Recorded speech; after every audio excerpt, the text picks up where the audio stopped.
The story begins as we see the legendary hitman Sakamoto approaching a gang. The men are all scared seeing him, and they try to shoot him, but he easily deflects their bullets and cuts them down.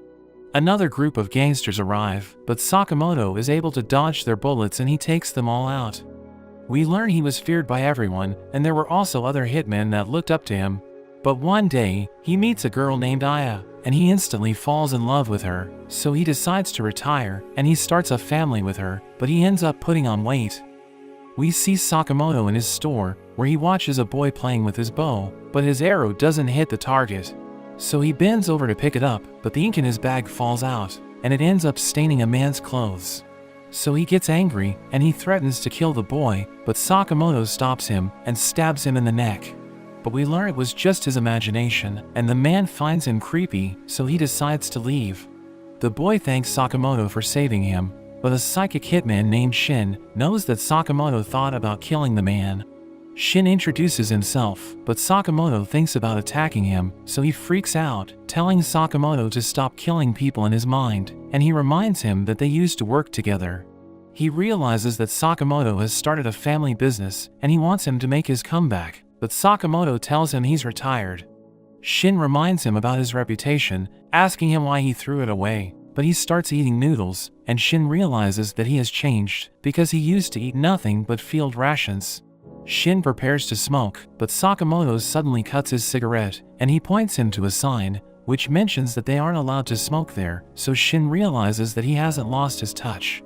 A man suddenly calls Sakamoto, saying he needs help, and Shin thinks Sakamoto is still working as a hitman.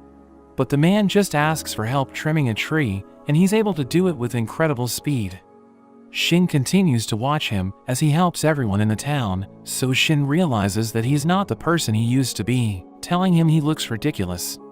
Shin prepares to leave, as he notes that he hasn't seen Sakamoto in 5 years, but he still thinks he's amazing and he wants to work with him again. He receives a call from his boss, who asks him if he was able to change Sakamoto's mind, but he tells him he couldn't do it, so his boss tells him to kill Sakamoto. Shin doesn't want to do it, but his boss reminds him that no one is allowed to leave the gang. The boss tells Shin to get the job done, or he will send someone else to do it, so Shin realizes that he doesn't have a choice. That evening, Shin thinks about Sakamoto, thinking he's about to meet his end, since the boss wants him dead. Shin knows that other hitmen will try to kill Sakamoto if he doesn't do his job, and he notes that if his idol needs to die, he should be the one to do it. The next day, Shin visits Sakamoto, telling him he needs to leave the town, but he suddenly pulls out his gun, and he tries to shoot him. But Sakamoto spits out a candy, and it collides with the bullet, causing Shin to miss. Sakamoto suddenly disappears, and Shin looks around, wondering why he can't read his mind. We see Sakamoto hiding, and he launches another candy at Shin, who tries to shoot him again. But Sakamoto throws a cream puff at his head, and he appears behind him, kicking him with tremendous force. As Shin falls to the ground, he wonders what he was thinking when he thought he could kill his idol. When Shin wakes up, he sees Sakamoto's family, and they invite him to have dinner with them, but he's confused, as he wonders why they're so nice to him. He thinks the food is poisoned, but when he eats it, he realizes that it tastes amazing, and Aya thinks he's just like Sakamoto. He notes that he has never felt this way before, and he realizes that Sakamoto decided to quit because he wants to protect his family. After that, Shin thanks Sakamoto for his hospitality, and he points to a sign, which tells Shin to come again. He reports to his boss, who calls him a disgrace because he couldn't kill Sakamoto. But he begs his boss to let Sakamoto live because he has a family now. But everyone laughs at Shin, as the boss reminds him that Sakamoto must die because he abandoned his responsibilities. Shin offers to die in Sakamoto's place, and the boss accepts his offer, saying he won't kill Sakamoto. But Shin knows that the boss is lying, and he points his gun at him, so the boss orders his men to attack, and they start shooting Shin. We see Sakamoto listening in, and he realizes that Shin is in danger, so he opens his secret armory as he prepares to join the fight. Shin takes cover, and he starts shooting the gangsters, but a man gets behind him. But he realizes that Shin is gone, and he ends up getting taken out instead. Another man aims a rocket launcher at Shin, who manages to read his mind, so he jumps away, as the gangsters realize that he's using his psychic abilities to predict their movements. The boss knows that he can only read minds at close range, so they decide to keep their distance. Shin continues to fight for his life, but he realizes that he's running out of ammo, and a bullet hits his leg, so he falls to his knees. The gangsters prepare to finish him off, and he thinks it's all over for him, but Sakamoto suddenly appears to save him. The boss orders everyone to kill him, but he uses his chopsticks to stop their bullets, and he starts beating them up. The gangsters open fire, but he easily deflects their bullets and stabs them with his pens. He rushes forward, and he breaks a man's gun with his bare hands before knocking him out, and the boss realizes he's in trouble. I'm in danger! So he tells his bodyguards that they need to shoot Sakamoto together, but he quickly closes the distance, and he cuts the boss's gun, and he finishes them off. Shin wonders how Sakamoto knew he was there, so he reveals that he planted a bug in his gun, and Shin realizes that nothing gets past him. He mentions that he needs to leave the town, but Sakamoto gives him an apron, telling him he will get 800 yen per hour working at the convenience store. After that, we see Shin working in the shop, and Aya sees him, telling him the apron looks good on him. He sees an old lady looking for an item, and he uses his powers to help her find it, as Sakamoto's daughter Hana realizes that he really is a psychic. The boy asks him if he's enjoying his shift, so he mentions that it's better than his last job, and the boy wonders what he used to do for a living. But Sakamoto threatens to kill him if he tells the truth, so he tells the boy he used to work as a cleaner, and he continues to serve the customers who enter the shop. The next day, Shin recalls the fight they had with the gangsters, telling Sakamoto he killed everyone with a single blow. But Aya becomes upset, asking him if he's working as a hitman again, so he explains that he didn't kill anyone, saying he made sure that his attacks weren't lethal. She reminds him about the family rule, and she threatens to divorce him if he breaks it. Shin asks him about it, but Sakamoto kills him in his mind again, and he tells Shin to keep his mouth shut. They head to Niakita Chinatown, where Sakamoto buys pork buns for his family, because he wants them to enjoy eating it. But as they make their way back, a girl suddenly crashes into them, and Sakamoto realizes that his pork buns are ruined. A group of gangsters appear, and we learn that she was running away from them, but the girl named Lu tells them to bring it on. Shin tells Sakamoto they should leave, but he's depressed, because he thinks Hana will cry if she sees the pork buns. The gangsters charge in, but Lu knocks them down, as Shin realizes that she's using Tai Chi. They surround her, and she tries to fight back, but one of them restrains her, and they threaten her with a knife. The man prepares to stab her, but Sakamoto breaks his knife and knocks him out. Shin takes out the man restraining her, but the third man pulls out his gun, so she disarms him and beats him up. Another group of gangsters arrive, and they think Sakamoto and Shin are her friends. So they run away, as the gangsters try to shoot them, but they manage to escape. After that, the leader of the gangsters report to their boss, and he tells him what happened. But the boss becomes angry, reminding him that they killed everyone in Lu's clan just to track her down. A hitman named Bacho suddenly kills him, and he starts playing with the man's head, but his brother Sun-hee tells him he shouldn't play with dead bodies. The boss orders them to find Lu and take her key, because they need it to rule the black market.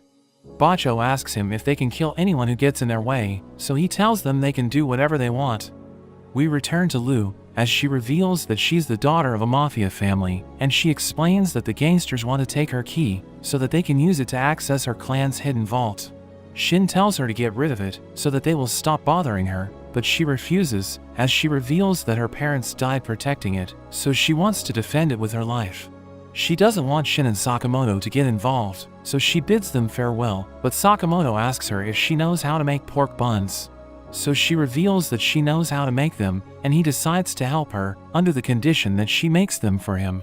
But Bacho suddenly kicks him away, and Sun-hee mentions that he doesn't like the way Bacho kills people. Shin wonders who they are, so Lu explains that they're twin hitmen, and they're known for charging a ridiculous amount, but they never miss their target. She adds that they're insane, because they enjoy killing people, and they even draw pictures of their victims' heads during their free time. Bacho realizes that they're famous, but Sun-hee thinks they should be ashamed, because hitmen shouldn't draw attention to themselves. Shin tries to punch him, but he stops the attack, asking Shin if he's mad because they killed his friend. But he calls them idiots, saying only amateur hitmen don't know who Sakamoto is. Bacho suddenly appears behind Lu and prepares to kill her, but Sakamoto smashes him to the ground, causing it to collapse. Sunhee realizes Sakamoto has incredible strength, and he tells Lu to surrender the key, but she refuses, saying she will guard it with her life. But he mentions that her parents told him the same thing before he killed them. So she becomes angry, and she charges in, but Sakamoto pulls her back, and Shin tells her she's being reckless. Sunhee tries to kill her, but Sakamoto catches his blade, and she wonders why he's risking his life to help her. So Sakamoto recalls the moment when he gave Aya a present, but she realized he's covered in blood, so she knows that he killed people to buy it. She mentions that she doesn't want it, and she tells him they can't be together if he doesn't change his ways. She jumps off, and she's about to fall to her death, so he rushes to save her, and they crash into the ground, but she notes that she survived thanks to the snow. She knows that he would miss her if she dies, and she tells him that everyone's loved by someone, so he should stop killing people and focus on saving them instead. We return to the present, as Shin cries after he reads Sakamoto's mind, and he tells Shin they shouldn't kill people. The twins attack him, but he parries their attacks, and they realize that they need to work together to defeat him. So they decide to use their ultimate move, and they start attacking relentlessly, but he easily dodges their attacks. They can't believe it, because nobody has ever survived after they used their ultimate technique, and they decide to do it again, but Sakamoto suddenly knocks Bacho out. Sunhee charges in, but Sakamoto destroys his weapon, and Sunhee is surprised that he was able to break it, because it's extremely durable. He realizes that he can't defeat Sakamoto, so he decides to target Lu instead, but Shin throws him to the ground, and Sakamoto smashes him with a refrigerator. She asks them who they are, but Sakamoto tells her they just work at a convenience store, and she finds them amusing. We see the boss waiting for the key, as he wonders why the twins haven't returned, but Sakamoto arrives, and the boss realizes that he was able to defeat the twins. Lu threatens to kill him, so he begs for his life, and she beats him up since he killed her parents. Shin thinks he deserves another beating, but Sakamoto kills him in his mind again, telling him to stay out of it. Lu thinks she has done enough, saying her father told her she shouldn't kill people, and they use her key to open the vault.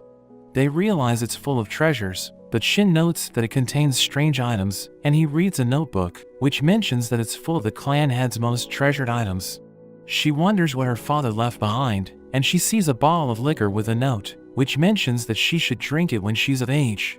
So she decides to share it with everyone, and Sakamoto shows her the pork bun she ruined, but she tastes it and tells them that it's still good.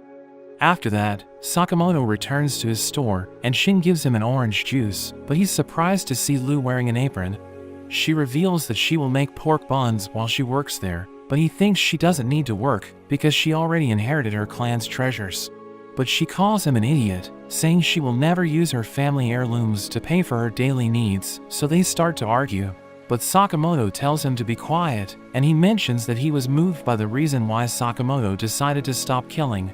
So he shows Shin the family rules, telling him to follow it, so he reads it, realizing the first rule is that they should never kill people. But we see a group watching them, and they know that Sakamoto has a huge bounty on his head. The next day, when Lu gets to the store, Shin yells at her for being late for work. He checks out their goods, but he sees a detergent in a refrigerator, and he asks her why she put it there. So she explains that it doesn't matter where they put the items, because the customers will find it anyway.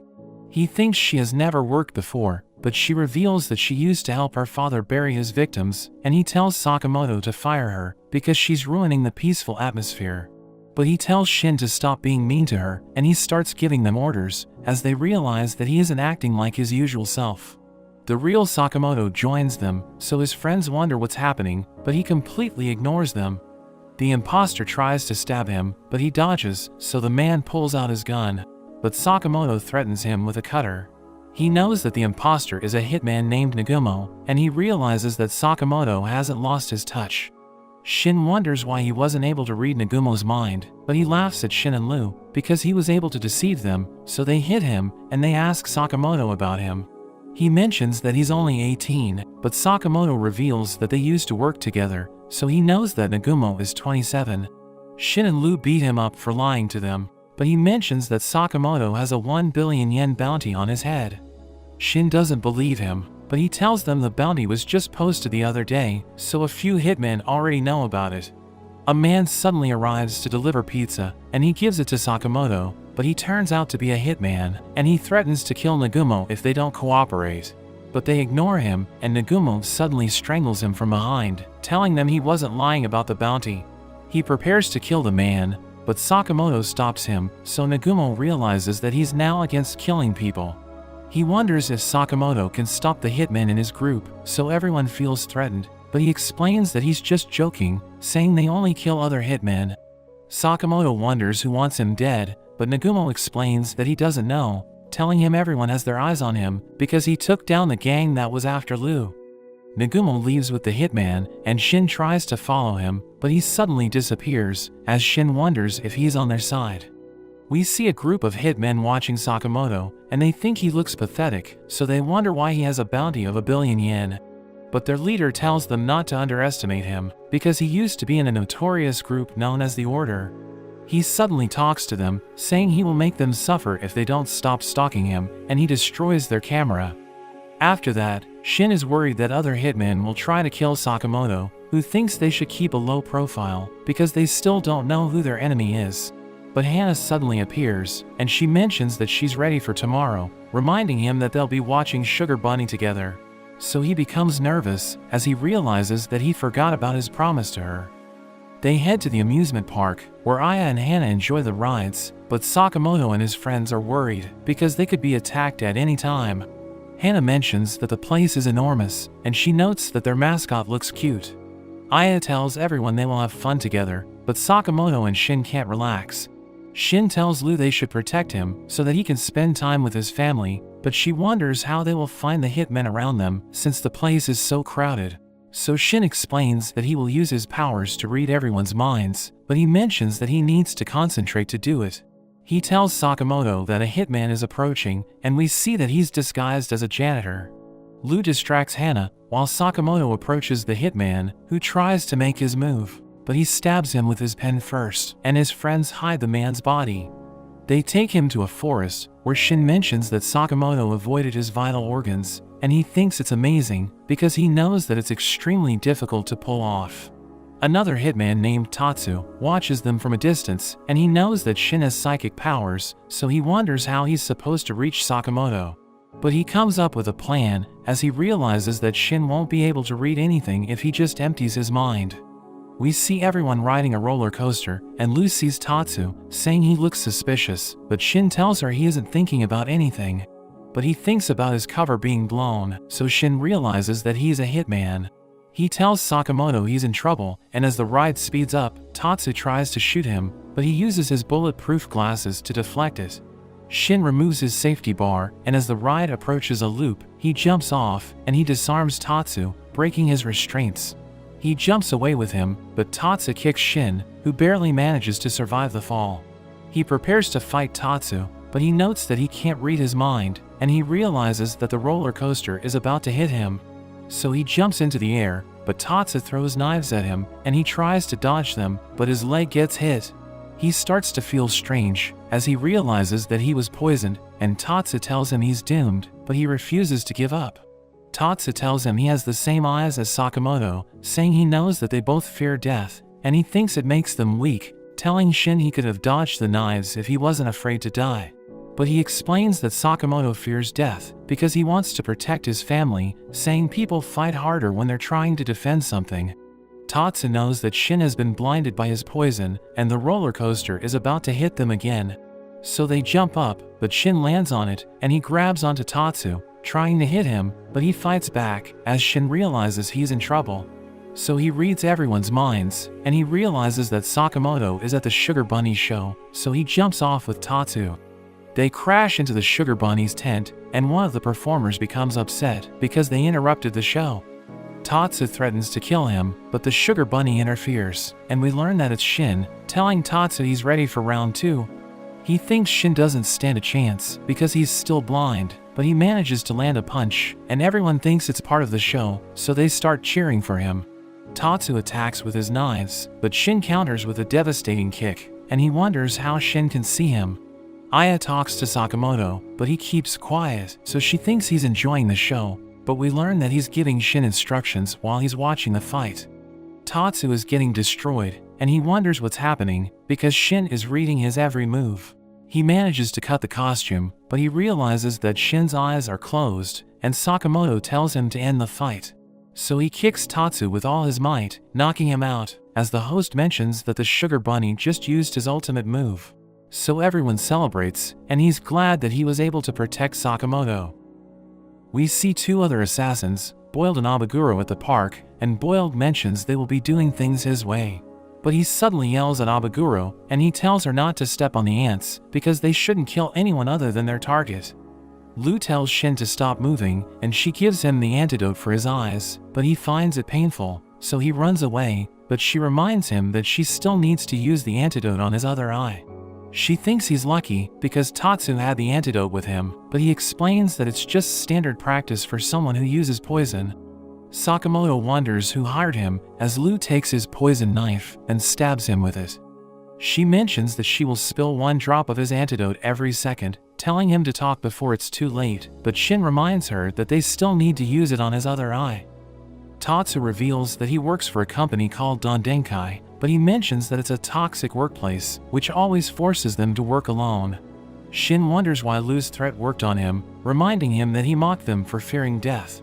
So he explains that he doesn't want to die, and he mentions that he only works part-time, so he isn't loyal to the company.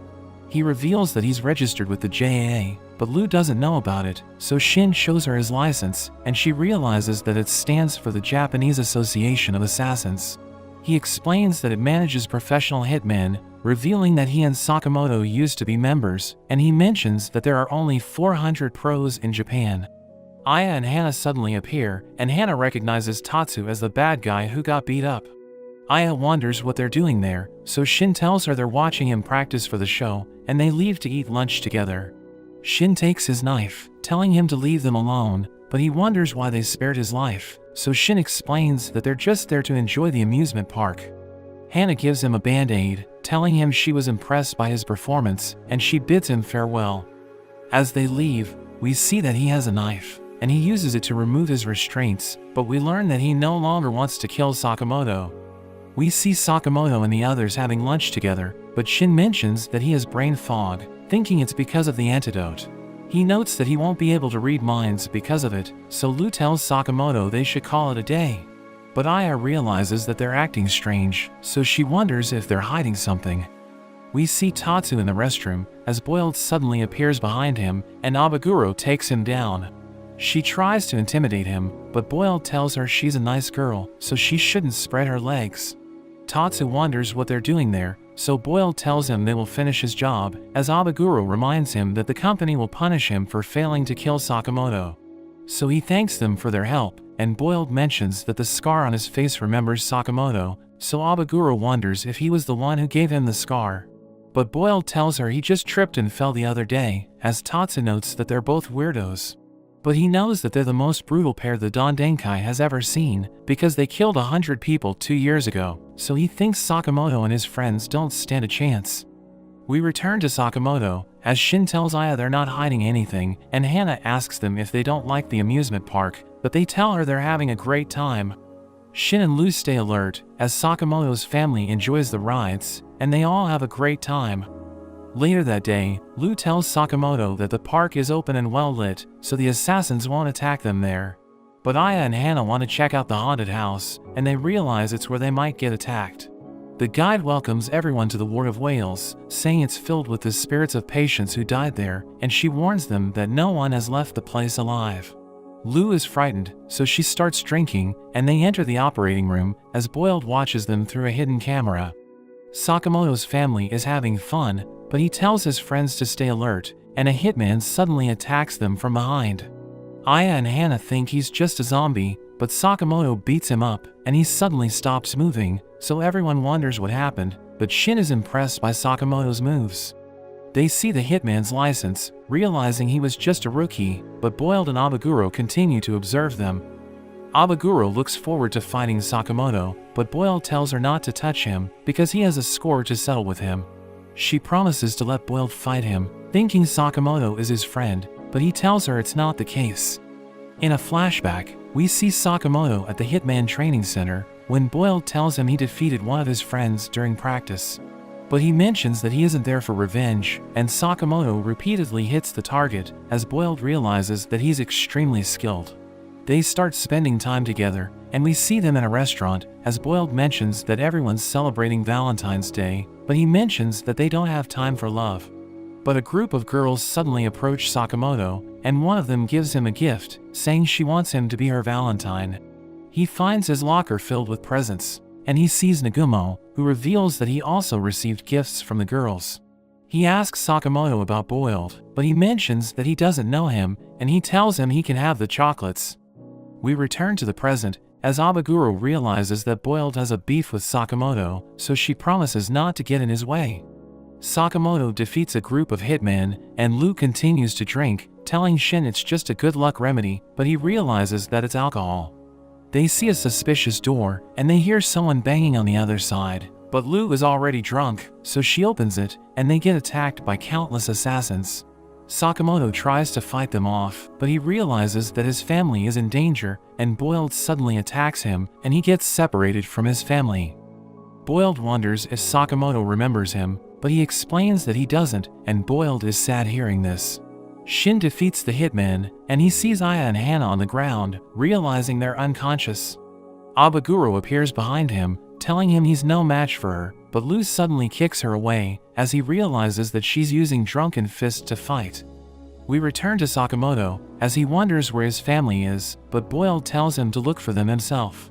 So he becomes upset, and he charges in, but there's an explosion, and Boiled smashes him to the ground.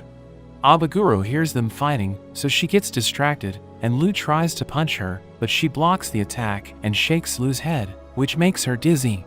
She orders her men to tie Shin up, and they threaten him with a chainsaw, as Abaguro mentions that she wants to see what Lu can do. So she decides to play a game with her, telling Lu she needs to land a hit every 10 seconds, or her men will kill Shin. She tells Lu she's running out of time, but she starts crying, saying she can't do it, so they realize she's an emotional drunk. Boiled notes that it's been 5 years since Sakamoto retired, so he's nowhere near as good as he used to be.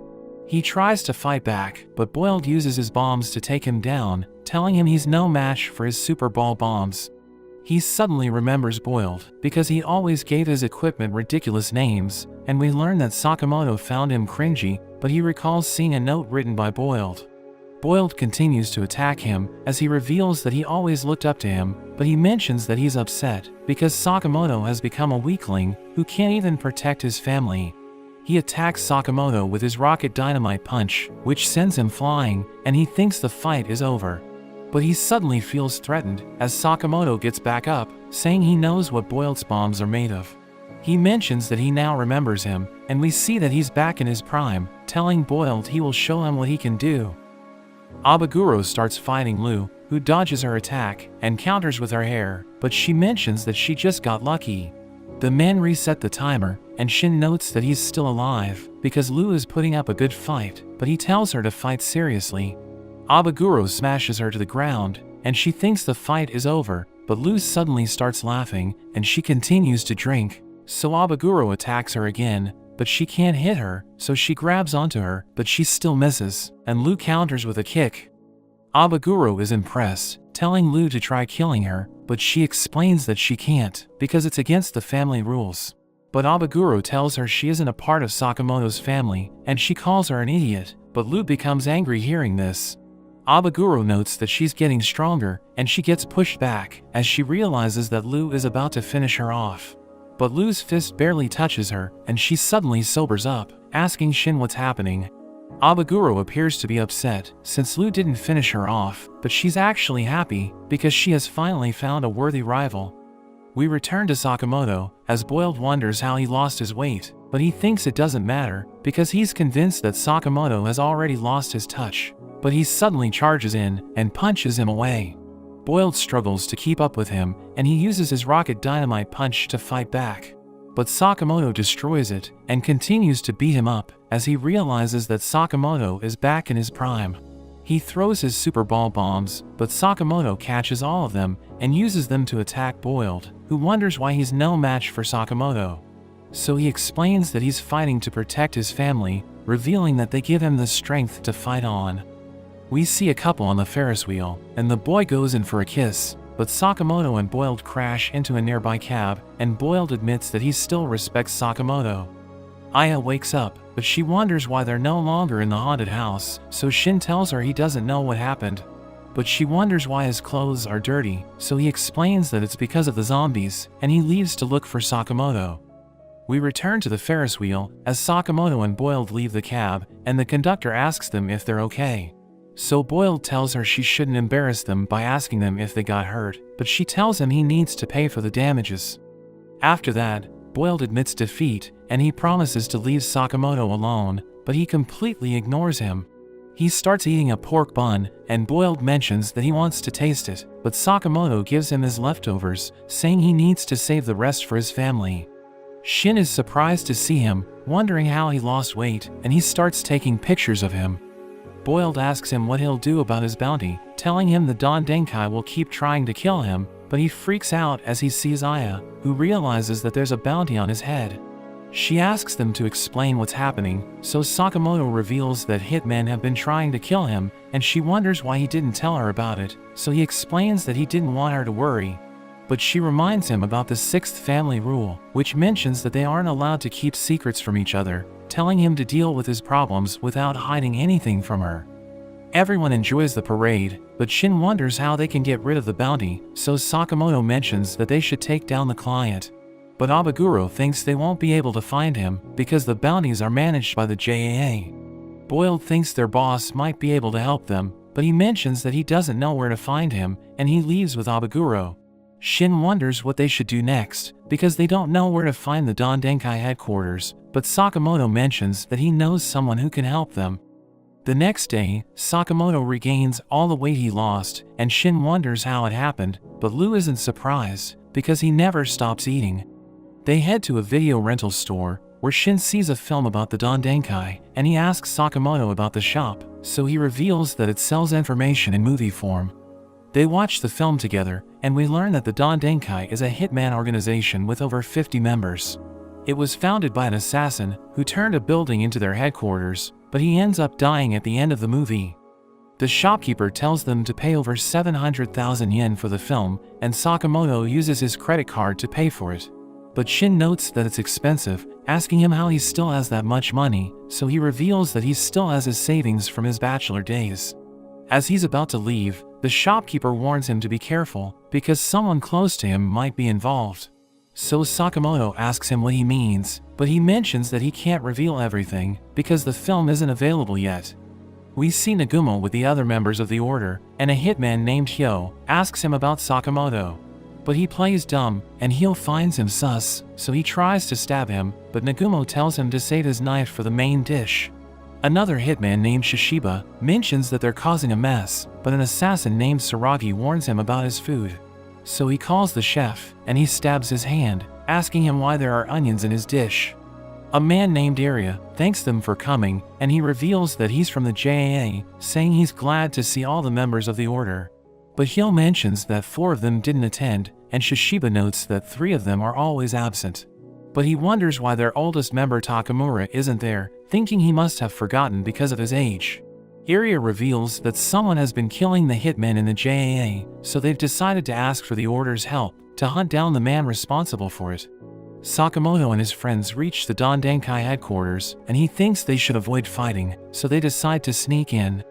We see 2 guards in the hall, and Shin and Sakamoto take them down, but they remove their spy outfits, mentioning that they got bored of it. Shin notes that the boss's room is on the top floor, and they need to climb up from the 2nd floor window to get there. Another guard hears someone knocking at the window, and he opens it to check who's there, but he suddenly gets electrocuted. Sakamoto and his friends tie him up, and they make their way to the boss's room, but they realize everyone is already dead. Nagumo mentions that he killed all of the Don Denkai officials, and he threatens to kill Sakamoto. He suddenly appears behind Shin and stabs his neck, so Lu panics, but Nagumo laughs at them as they realize that it was just a prank. So they beat him up, as he reveals that everyone was dead by the time he got there. He mentions that 100 hitmen have been murdered over the past few months, and the killer always leaves an X at the scene, so the order decided to call him X. Lu asks Nagumo about the order, so he reveals that they're a special task unit, and only the best hitmen can join them. They report directly to the JAA, and they take down dangerous assassins to maintain order in the world. He mentions that Sakamoto used to be one of them, and he tells him to be careful of X, saying the killings started when his bounty was posted. The next day, Sakamoto returns to his store, and they see a hitman looking for him, so Lu tells Hana to press a button, which knocks the man out. Aya mentions that the hitmen are bad for business, but she thinks it's okay, because they're buying band-aids from their shop. Hana gives the hitmen band-aids, and they mention that her father is amazing. But he recalls that Nagumo told him he needs to be careful, because he's nowhere near as good as he used to be, so he tells his friends they need to get stronger. Sakamoto rides with Hana, and everyone notes that he's ridiculously fast, while Shin reads the customers' minds, and gives them the items they're looking for. Lu decides to train by drinking alcohol, and a man enters the store, but she instantly attacks him, and he wonders how she knew he was an assassin. We see a hitman named Heisuke as he feeds his bird Paisu. But we learn that its food is worth 10,000 yen, and he barely has enough money to feed himself, so he hasn't been eating well. But he thinks he will be able to solve his problem by collecting the bounty on Sakamoto. We see Shin and Lu cleaning at the store, as they mention that it's damaged, because countless hitmen have been trying to kill Sakamoto. He notes that they need to do major repairs, but Shin mentions that they need money for that, and he shows them an ad about a paintball tournament, which has a prize of 1,000,000 yen. But Heisuke suddenly joins them, and he mentions that he's looking for Taro Sakamoto, telling them to hand him over.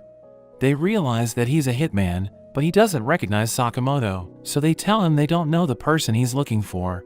He mentions that the store is called Sakamoto's, but they explain that there are countless stores with that name. Shin reads his mind, and he realizes that Heisuke is sad, because he won't be able to eat sushi, so Shin realizes that he's an idiot. He mentions that someone told him he can find Taro Sakamoto in the shop, but Shin tells him it's a common name, so there are millions of Taro Sakamotos in Japan. Heisuke thinks he'll never find him, so he starts crying, as he mentions that he doesn't have enough money to eat breakfast.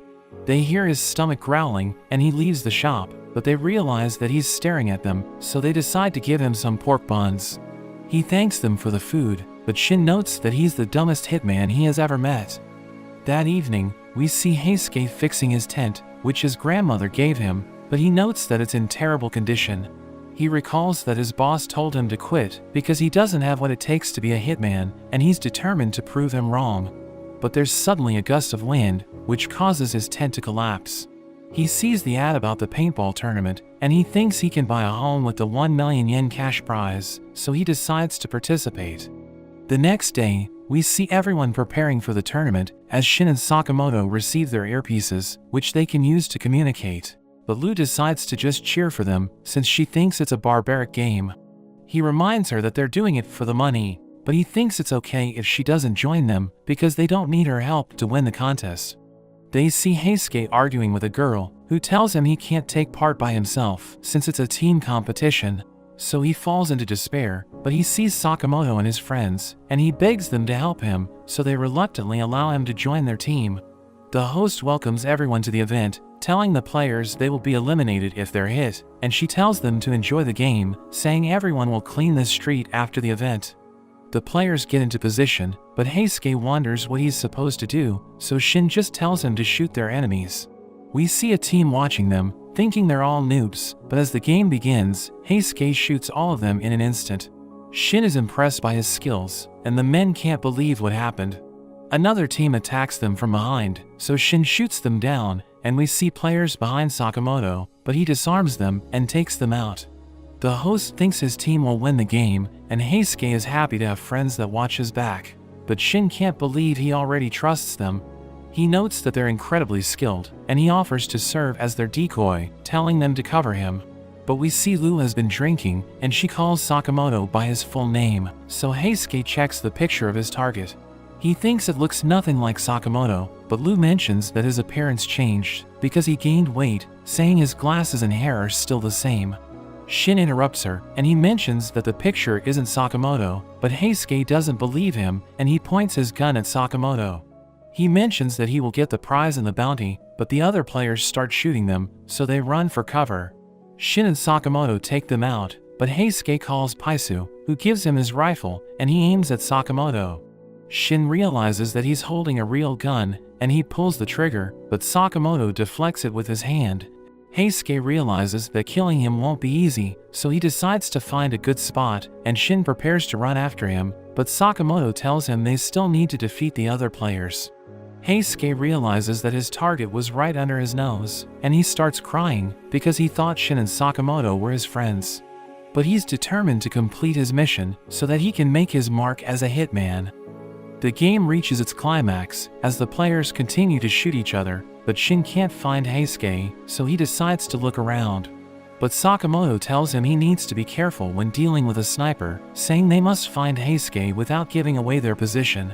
So he carefully looks around, but Heisuke shoots a mirror, and the bullet almost hits him, so Shin wonders how he was able to find them. We see Paisu flying around, as it tells Heisuke that Sakamoto dodged his bullet, and he uses his earpiece to talk to Shin, who mentions that he almost hit Sakamoto with a random ricochet. But he knows that it wasn't random, because Heisuke's bullet has an absurd spin rate, so he knows that it was designed to bounce. Heisuke reveals that he's using triple rebound rounds, so it's impossible to track their trajectory. Shin reminds him that they're friends, but he explains that he needs to do his job as a hitman, and he opens fire, so Shin and Sakamoto start running away. They dodge the bullets, but they reach a dead end, so they turn back, and they find a place to hide. Heisuke recalls that when he was young, he was never able to measure up to his peers, because he wasn't good at anything. But he discovered his talent for shooting, and he started working as a hitman, telling his superiors that he's an excellent sniper. But one of them looks down on him, telling him their company doesn't need a one-trick pony. We see him in the middle of a fight, but he's completely helpless, and his companions realize that he can't even handle a knife. So they make him do the paperwork, but he struggles to complete them, and his superior tells him to quit, because he doesn't have what it takes to become a hitman. He ends up getting fired, and he starts living a miserable life, but he sees the bounty on Sakamoto's head, so he becomes determined to take him out and prove himself to everyone. We return to the present, as Heisuke thinks out loud, saying he needs to prove that he's an awesome sniper, but Shin reminds him that his mic is still on, so he realizes that Shin heard everything. He tells him to stop caring about what other people think, because he doesn't need to prove himself to anyone, and he screams into the mic. So Heisuke becomes startled, and we learn that when people are surprised, Shin can read their thoughts from further away, and he sees Heisuke on a roof. Heisuke removes his earpiece, but he realizes Sakamoto is looking at him. Sakamoto throws a pebble with tremendous force, and it shatters his rifle and knocks him down. He can't believe how powerful Sakamoto is, and he realizes that he never even stood a chance. After that, the host announces that Sakamoto's team won the game, and Heisuke starts crying, thinking he's a terrible sniper. Shin tells him to man up, but he thinks they will never understand him because they don't know what it's like to be weak. But Sakamoto mentions that he's the best sniper he has ever seen, and Heisuke is touched by his words. Shin gives him his share of the money, but he realizes that it's only 50 yen, so Shin reminds him that he destroyed the town with his bullets, so they needed to pay for the repairs. Sakamoto returns to the shop, and Aya thinks it's a shame that even though he won the contest, they had to spend all of the money to fix the town. But she tells him it's okay, because he was able to return safely. Shin wonders how Sakamoto asked her out, and he starts reading her thoughts, but Sakamoto kills him in his mind again, reminding him not to use his powers on them. We see Sakamoto with his family, as he watches Hana in her classroom, and Aya is glad that Shin and Lu are watching over the store today. He thinks they're doing fine, but we see them arguing in the shop, because Lu is wearing Shin's apron. He mentions that he's the one in charge while Sakamoto isn't around, but she thinks he's acting like a child. He reminds her that he can read her mind, but she tells him to stop doing it without her permission.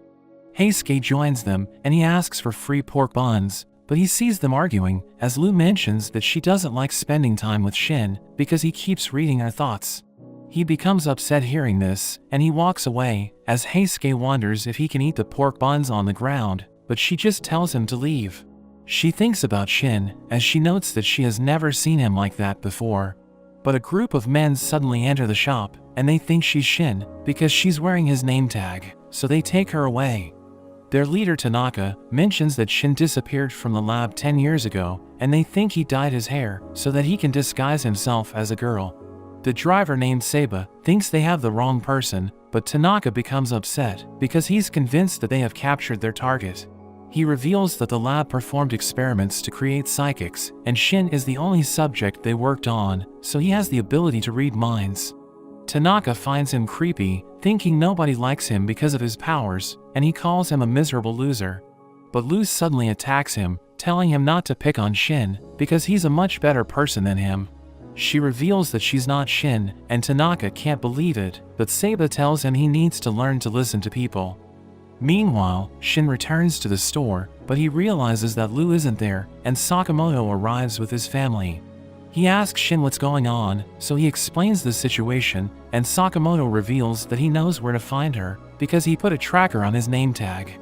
We return to Tanaka, as he mentions that the lab will kill them, because they got the wrong person. He thinks they can just pretend that Lu is Shin, but Seba tells him his plan will never work, and she thinks she deserves to be kidnapped, because of everything she said to Shin. But he suddenly arrives with Sakamoto, who tells the kidnappers to set her free. Tanaka realizes that they found their target, so they can return to the lab without fearing for their lives. He sends his men to stop Shin and Sakamoto, but they're no match for them, and Lu tells Tanaka to apologize before things get worse. But he tells her to shut up, telling her they'll get into trouble if they return empty-handed. They realize that Shin is above them, so Tanaka orders Seba to stop him, and he decides to do it, telling Tanaka to take the wheel for him. He prepares to fight Shin, as he mentions that he hates having an incompetent boss, and he suddenly becomes invisible. Shin can't see him, and Seba knocks him down, but he lands on another car. Seba approaches Sakamoto, who grabs him by the neck, so he realizes that Sakamoto can see him, but he stabs the fuel tank, causing the bike to explode. Tanaka's group manages to escape, and he asks Seba if he was able to capture Shin, but he explains that he forgot about him. Sakamoto mentions that the tracker stopped at the Okatabe Museum, and he asks Shin about Tanaka's group, so he reveals that they were sent by the lab, which is the research facility where he grew up. He mentions that they're a bunch of weirdos, but he notes that they weren't dangerous, so he wonders why they sent Tanaka's group. Sakamoto and Shin head to the Okatabe Museum, as Shin mentions that the lab is hidden in the basement. They realize it's crowded, and two girls welcome them to the museum, asking them if they want a souvenir photo. Shin explains that they're in a hurry, but the girls tell them it will only take a second, so they decide to take a picture, and Shin likes it, so he pays 5,000 yen to get a copy. He notes that the dinosaur head is perfect for hiding their faces, so they decide to wear it, as he leads Sakamoto to the lab. We see Tanaka in the lab, where he takes Lu to his boss Kashima, telling him she's the person he's looking for. But he notes that she looks nothing like Shin, and he threatens to kill Tanaka if he's lying. Seba betrays him, telling Kashima he knows where to find the real Shin, so Tanaka gets taken away. Shin tells Sakamoto how to access the secret passage, and a door appears, but when Shin enters Okatabe as the password, it triggers the alarm, as the system mentions that there's an intruder. A bear suddenly starts shooting them, so Sakamoto takes it down, but another one appears, so Shin takes a spear, which he uses to stab the bear's head. But the system detects that the bears have been defeated, so it activates a dinosaur, which attacks them with its tail. Sakamoto thinks Hana would like it, and he wants to show it to her, so he decides not to destroy it. It continues to attack them, as Shin realizes that there's a device in its mouth, so he tells Sakamoto to shoot it with his electric gun. He tells Shin his plan is brilliant, and the dinosaur tries to attack him, but he smashes its tail to the ground, and shoots the device, causing the dinosaur to stop moving. But the system activates it again, and it starts attacking relentlessly.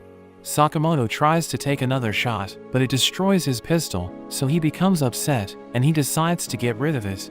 It charges at him, but he smashes the device in its mouth, and destroys its body with a devastating blow. We see the scientists in the lab, as they hear the commotion, but a guard tells them to get back to work. One of them, named Ishikawa, explains that they need to rest because they haven't slept in 3 days. But the guard tells them to finish their research if they want to be freed, and he kicks Ishikawa, who falls to the ground, but he mentions that the research will never succeed. So the guard threatens to kill him, but Shin suddenly takes him out.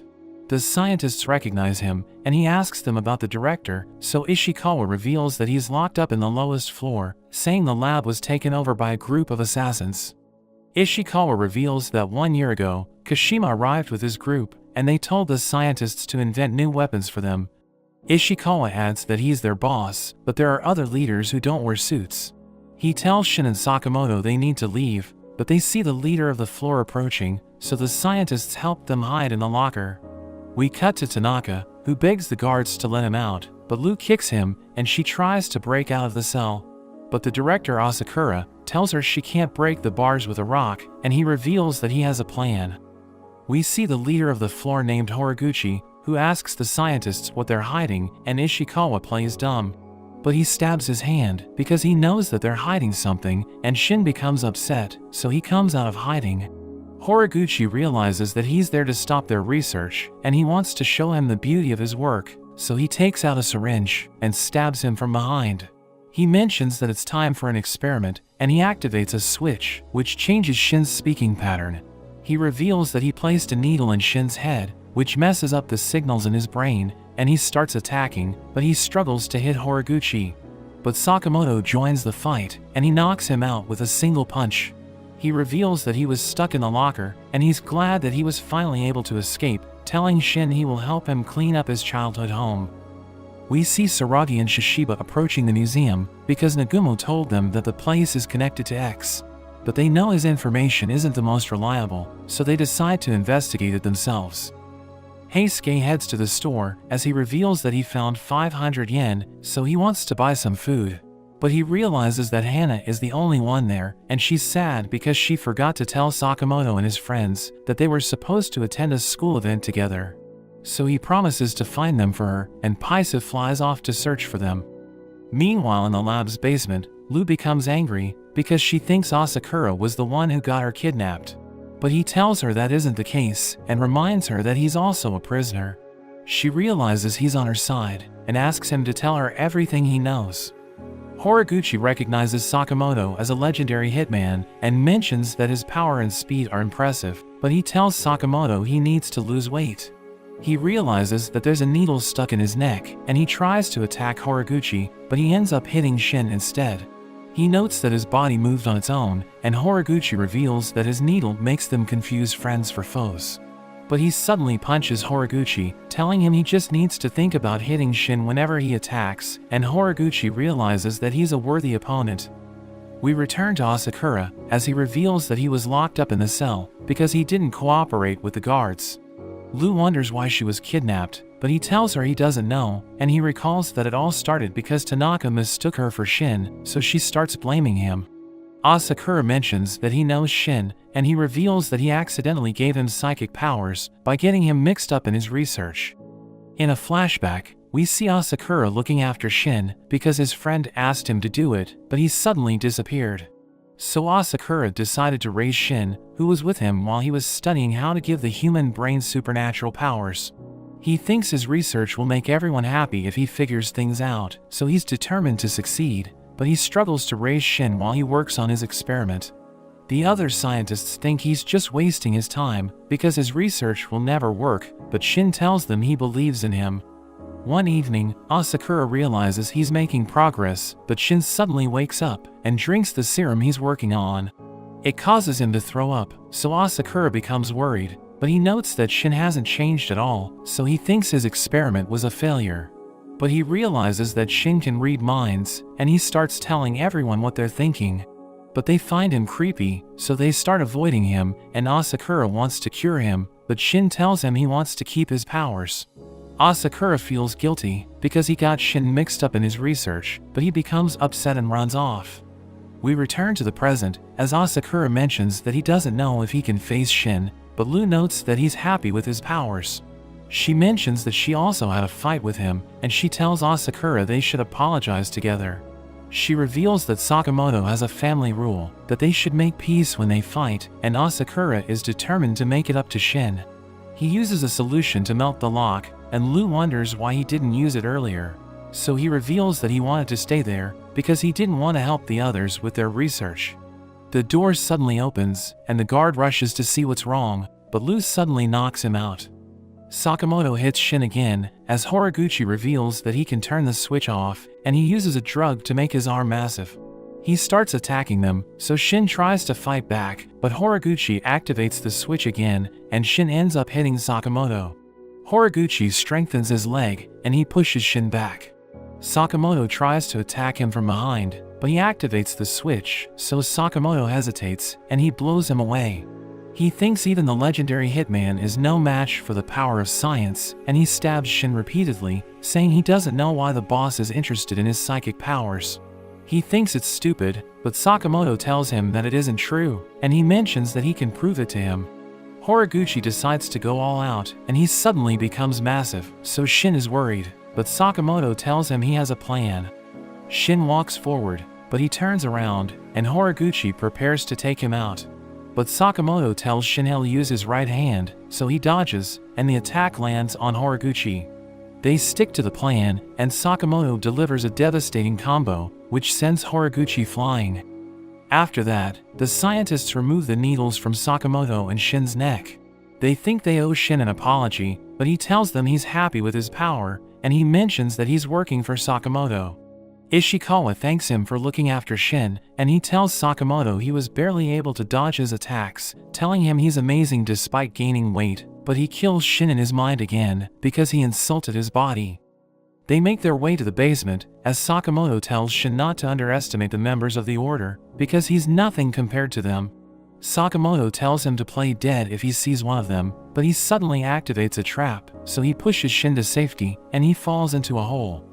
We see Kashima with his friends Onigara and Takamito, as they realize that their men were killed by Shishiba and Saragi. He recognizes them as members of the Order, and he prepares to take them on. Shishiba asks him if X is there, revealing that he's their target, but Kashima mentions that he doesn't know him. Shishiba tells him his group has violated JAA regulations by manufacturing illegal weapons and forcing their hostages to do the work for them. He threatens to wipe them out, so Onigara and Takamito ask Kashima if they can kill him, and he tells them to do it. But Saragi suddenly cuts their heads off, so Kashima starts crying, as he mentions they had families. He tells Shishiba and Saragi that they don't understand the value of life, and he removes his arm to reveal his weapon, as he tells them they don't deserve to be Hitman. Shishiba finds him ridiculous, because he thinks he's better than them, even though he has killed countless people.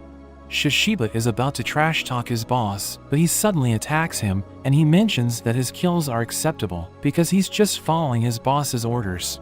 But Shishiba breaks his neck, and he realizes that they're working for X.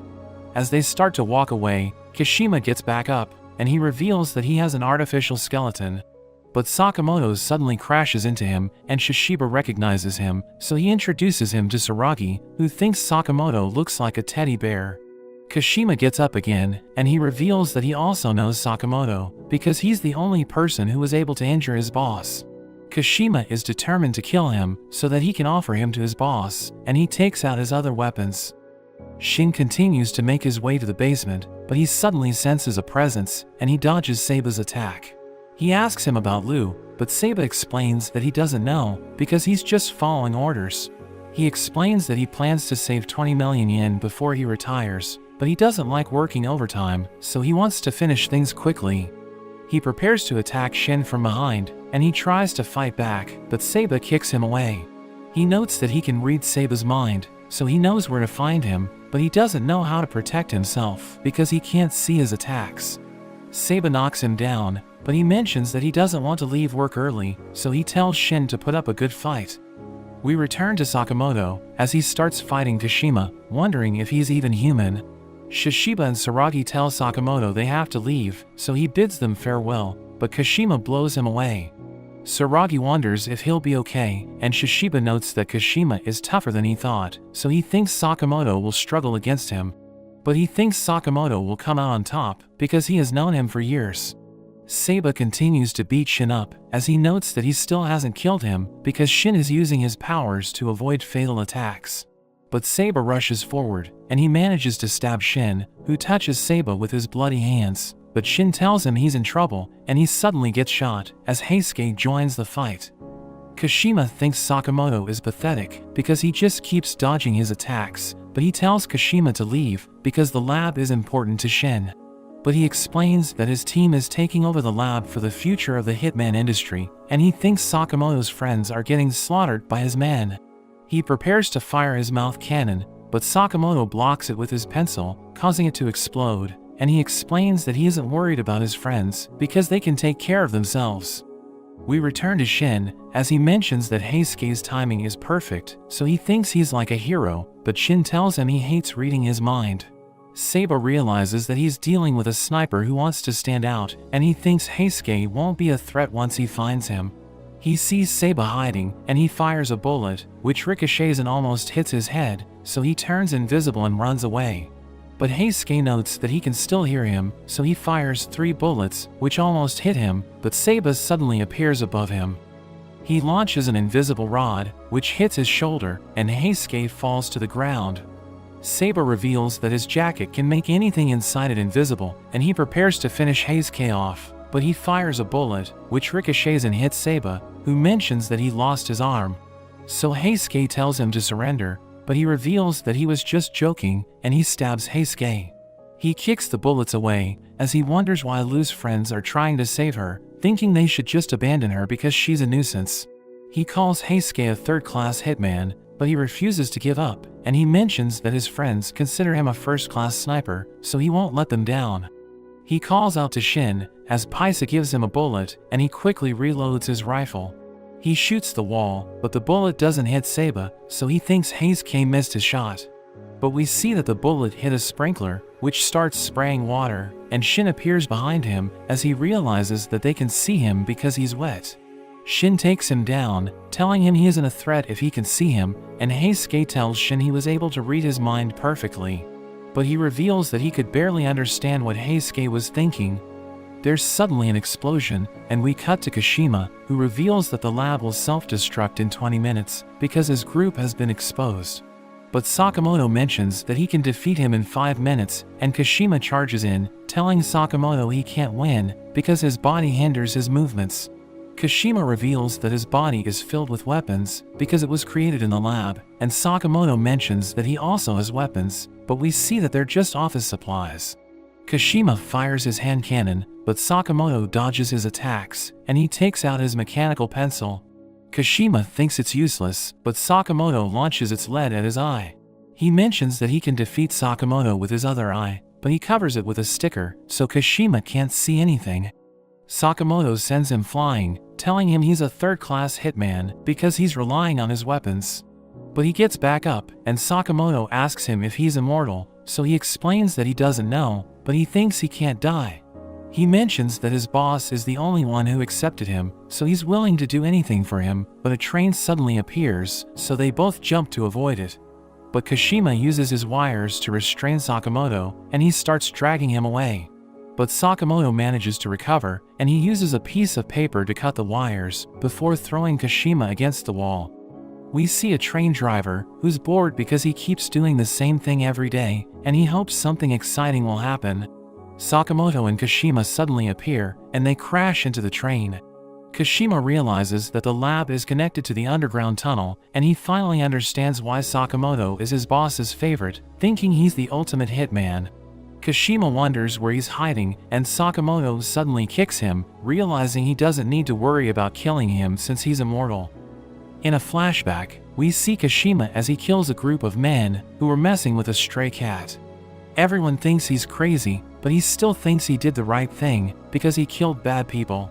His boss suddenly appears, and he kills everyone, telling Kashima he's a great person because he's willing to dirty his hands for the sake of others.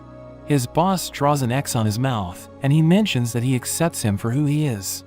We return to the present, as Kashima mentions that he wants to help his boss achieve his goal. But an old woman gets on the train, and Sakamoto tells him to stand up, because he's in the priority seat. He realizes that Sakamoto has him cornered, and he starts beating him up. Kashima gets blown away as he realizes that Sakamoto's power is absolutely insane, and he starts shooting him, but Sakamoto easily deflects the bullets. He continues to beat him up, but Kashima activates his chest cannon, which causes an explosion. Sakamoto falls off, but he crashes into another train, and he quickly makes his way to the other side, so that he can continue his fight with Kashima. He thinks his boss will be pleased, because he defeated Sakamoto, but the door suddenly opens, and he realizes that Sakamoto is still alive. So he freaks out, and he throws the passengers at Sakamoto, but he saves all of them, and he even gives the boy cookies. He punches Kashima away, and they reach a station, where he delivers the finishing blow. After that, Sakamoto calls Shin, and tells him he was able to defeat the leader, but Shin mentions that there are explosions in the lab. So Sakamoto tells him to hurry, because it will collapse in 15 minutes. We return to the lab, as everyone starts to panic, because they have no idea what's happening. The ceiling falls on Lu, but Shin saves her, and she apologizes for being mean to him. But he tells her it's okay, and he also apologizes for being harsh. Asakura greets Shin, but he doesn't know what to say, and Shin mentions that the lab will collapse in 10 minutes, but Heisuke notes that there are still people inside. Asakura shows everyone a floor plan, and Shin uses his powers to find the people trapped inside. He asks his friends to save them, and he tells Asakura to follow him, as he realizes that Shin is using his powers to help everyone. We see Shishiba and Saragi in the control room, and they see a picture of X, realizing he's the one behind everything. But Shishiba notes that they can't see his face, and Saragi thinks he's a force to be reckoned with. But Shishiba tells her it doesn't matter, because it's their job to get rid of him. We return to Shin, as he mentions that there are 2 people ahead of them, and he notes that there's another one to their left, so Asakura leaves to look for him. Shin sees a man sitting in front of him, but he suddenly freaks out, as he senses a powerful killing intent, which causes him to freeze. The man walks past him, and tells Shin to say hi to Sakamoto for him, but as he turns around, he realizes the man is already gone. We see everyone outside, and Shin joins them, so the scientists ask him if he's okay. He mentions that the lab is gone, but they tell him not to worry, because they still have the research data in their minds. He realizes that they're all grateful to him, and they're glad he made it out alive, so he reminds them that he can read their minds, but they just laugh at him. Asakura tells Sakamoto and his friends to look after Shin, and they promise to take care of him. That evening, we see them eating with Sakamoto's family, and Aya wonders what happened, because they appear to be exhausted, so Shin tells her they went to the museum. He takes Lu's food while she's sleeping, but she becomes upset, telling him she was saving the best for last. They start fighting over the food, but Sakamoto kills them in his mind. The next day, we see that Shin and Lu aren't feeling well, because they still haven't recovered from the fight at the lab. Lu struggles to place pork buns in the steamer, and Shin thinks they're doomed if a hitman attacks them. So Sakamoto decides to take everyone to a bathhouse, but Shin tells him it's a bad idea, because he's so tired that he can't even read minds. But Sakamoto tells him they need to recover, so that they can fight at their best, and Shin thinks it's a high-priority mission. Everyone prepares to enter the hot springs, as Shin mentions that he's excited, because it's his first time, but Sakamoto tells him to calm down. We see a man named Yuta, who's running the family business, but we learn that he hates his job, and Sakamoto tells him they need towels. He pays the entrance fee, but Yuta realizes that he looks familiar, and as he gets the towels for them, he checks the wanted poster. He realizes that Sakamoto is the legendary Hitman, who has a 1 billion yen bounty on his head, but he tells Yuta to hurry up. We learn that he's also an assassin, but he's a total noob, and he never expected Sakamoto to show up in his bathhouse. He thinks it's his chance to hit it big, but Sakamoto becomes upset, because he's taking too long, so he quickly gives them towels. As Shin and Sakamoto change in the dressing room, Yuta observes them, as he notes that he doesn't want to get stuck running the family business, so he's determined to kill Sakamoto. Everyone starts taking a bath, and Yuta realizes that Sakamoto is defenseless, so he's confident that he can kill him. Shin and Sakamoto decide to try the hyper jet bath, and Shin mentions that it feels amazing, but Sakamoto tells him it's too weak. Yuta continues to observe them, and he prepares to kill them, as Shin realizes that there's a high power button beside him. He decides to try it, But as he presses it, Yuta activates his trap, which sends Shin flying. He crashes to the ground, and he mentions that jet baths are dangerous, but the kids are excited to give it a try. Yuta notes that it's strong enough to destroy a 3-ton truck, but he realizes that Sakamoto is enjoying it. Shin and Sakamoto head to the sauna, but Sakamoto thinks the temperature is too low, so Shin decides to heat the room. But as he pours water into the stones, Yuta activates another one of his traps, which causes the stones to burn. Shin realizes that it's extremely hot, and the room starts burning, but Sakamoto thinks the temperature is perfect. Yuta can't believe it, and Shin tries to withstand the heat, thinking it's nothing compared to Hitman training. The kids see a bonfire in the sauna, and they tell their father they want to try it, but he tells them they're still too young. Sakamoto leaves the sauna with Shin, and he decides to try the cold bath, but Yuta freezes the water. Shin thinks the bath is broken, but Sakamoto tells him it's too warm, and the kids start playing on the ice. As Shin and Sakamoto enjoy the waterfall, Yuta adjusts the water pressure, and it blows Shin away, but Sakamoto thinks it's just right. He continues to enjoy his day, as Yuta tries to kill him, but it only makes him feel better. Sakamoto joins the girls, and he lets Shin rest on a chair. He buys an ice cream as the kids bid him farewell, as Yuta realizes that he can't kill him. Sakamoto starts playing ping pong with Lu, as Yuta recalls that his parents always wanted him to run the bathhouse. But he decided to leave the town, because he wanted to become a hitman, and he failed to achieve anything, so he ended up returning to his parents. There are 2 men that start bullying him, because he failed as a hitman, and he tells them to mind their own business, but one of them knocks him down. They think he's pathetic, and they tell him he'll never get a proper job, but they start mocking the bathhouse, telling him it's in terrible condition. Sakamoto hears them, so he launches the ball at one of them, and he knocks him out. His friend asks Yuta what he did to him, but Sakamoto throws his ice cream stick, which sends the man flying. Yuta realizes that Sakamoto knows he was trying to kill him, but he tells Yuta his bathhouse is amazing, and he leaves with the others. Yuta notes that it's been years since he received a compliment, and he never expected it to come from a legendary hitman. So he calls his father, and tells him he's ready to take over the business, because he realized that he doesn't want to become a hitman. The next day, Sakamoto and his friends head to a restaurant, and Shin mentions that he still feels terrible, because he wasn't able to relax in the bathhouse. Lu shows him 2 colas, and tells him one of them is her special blend. She wants him to guess which one it is without reading her mind, and he drinks one of them, but he realizes it's terrible, and he can't believe he fell for it. And she tells him he'll be paying the bills today, saying family restaurants are fun.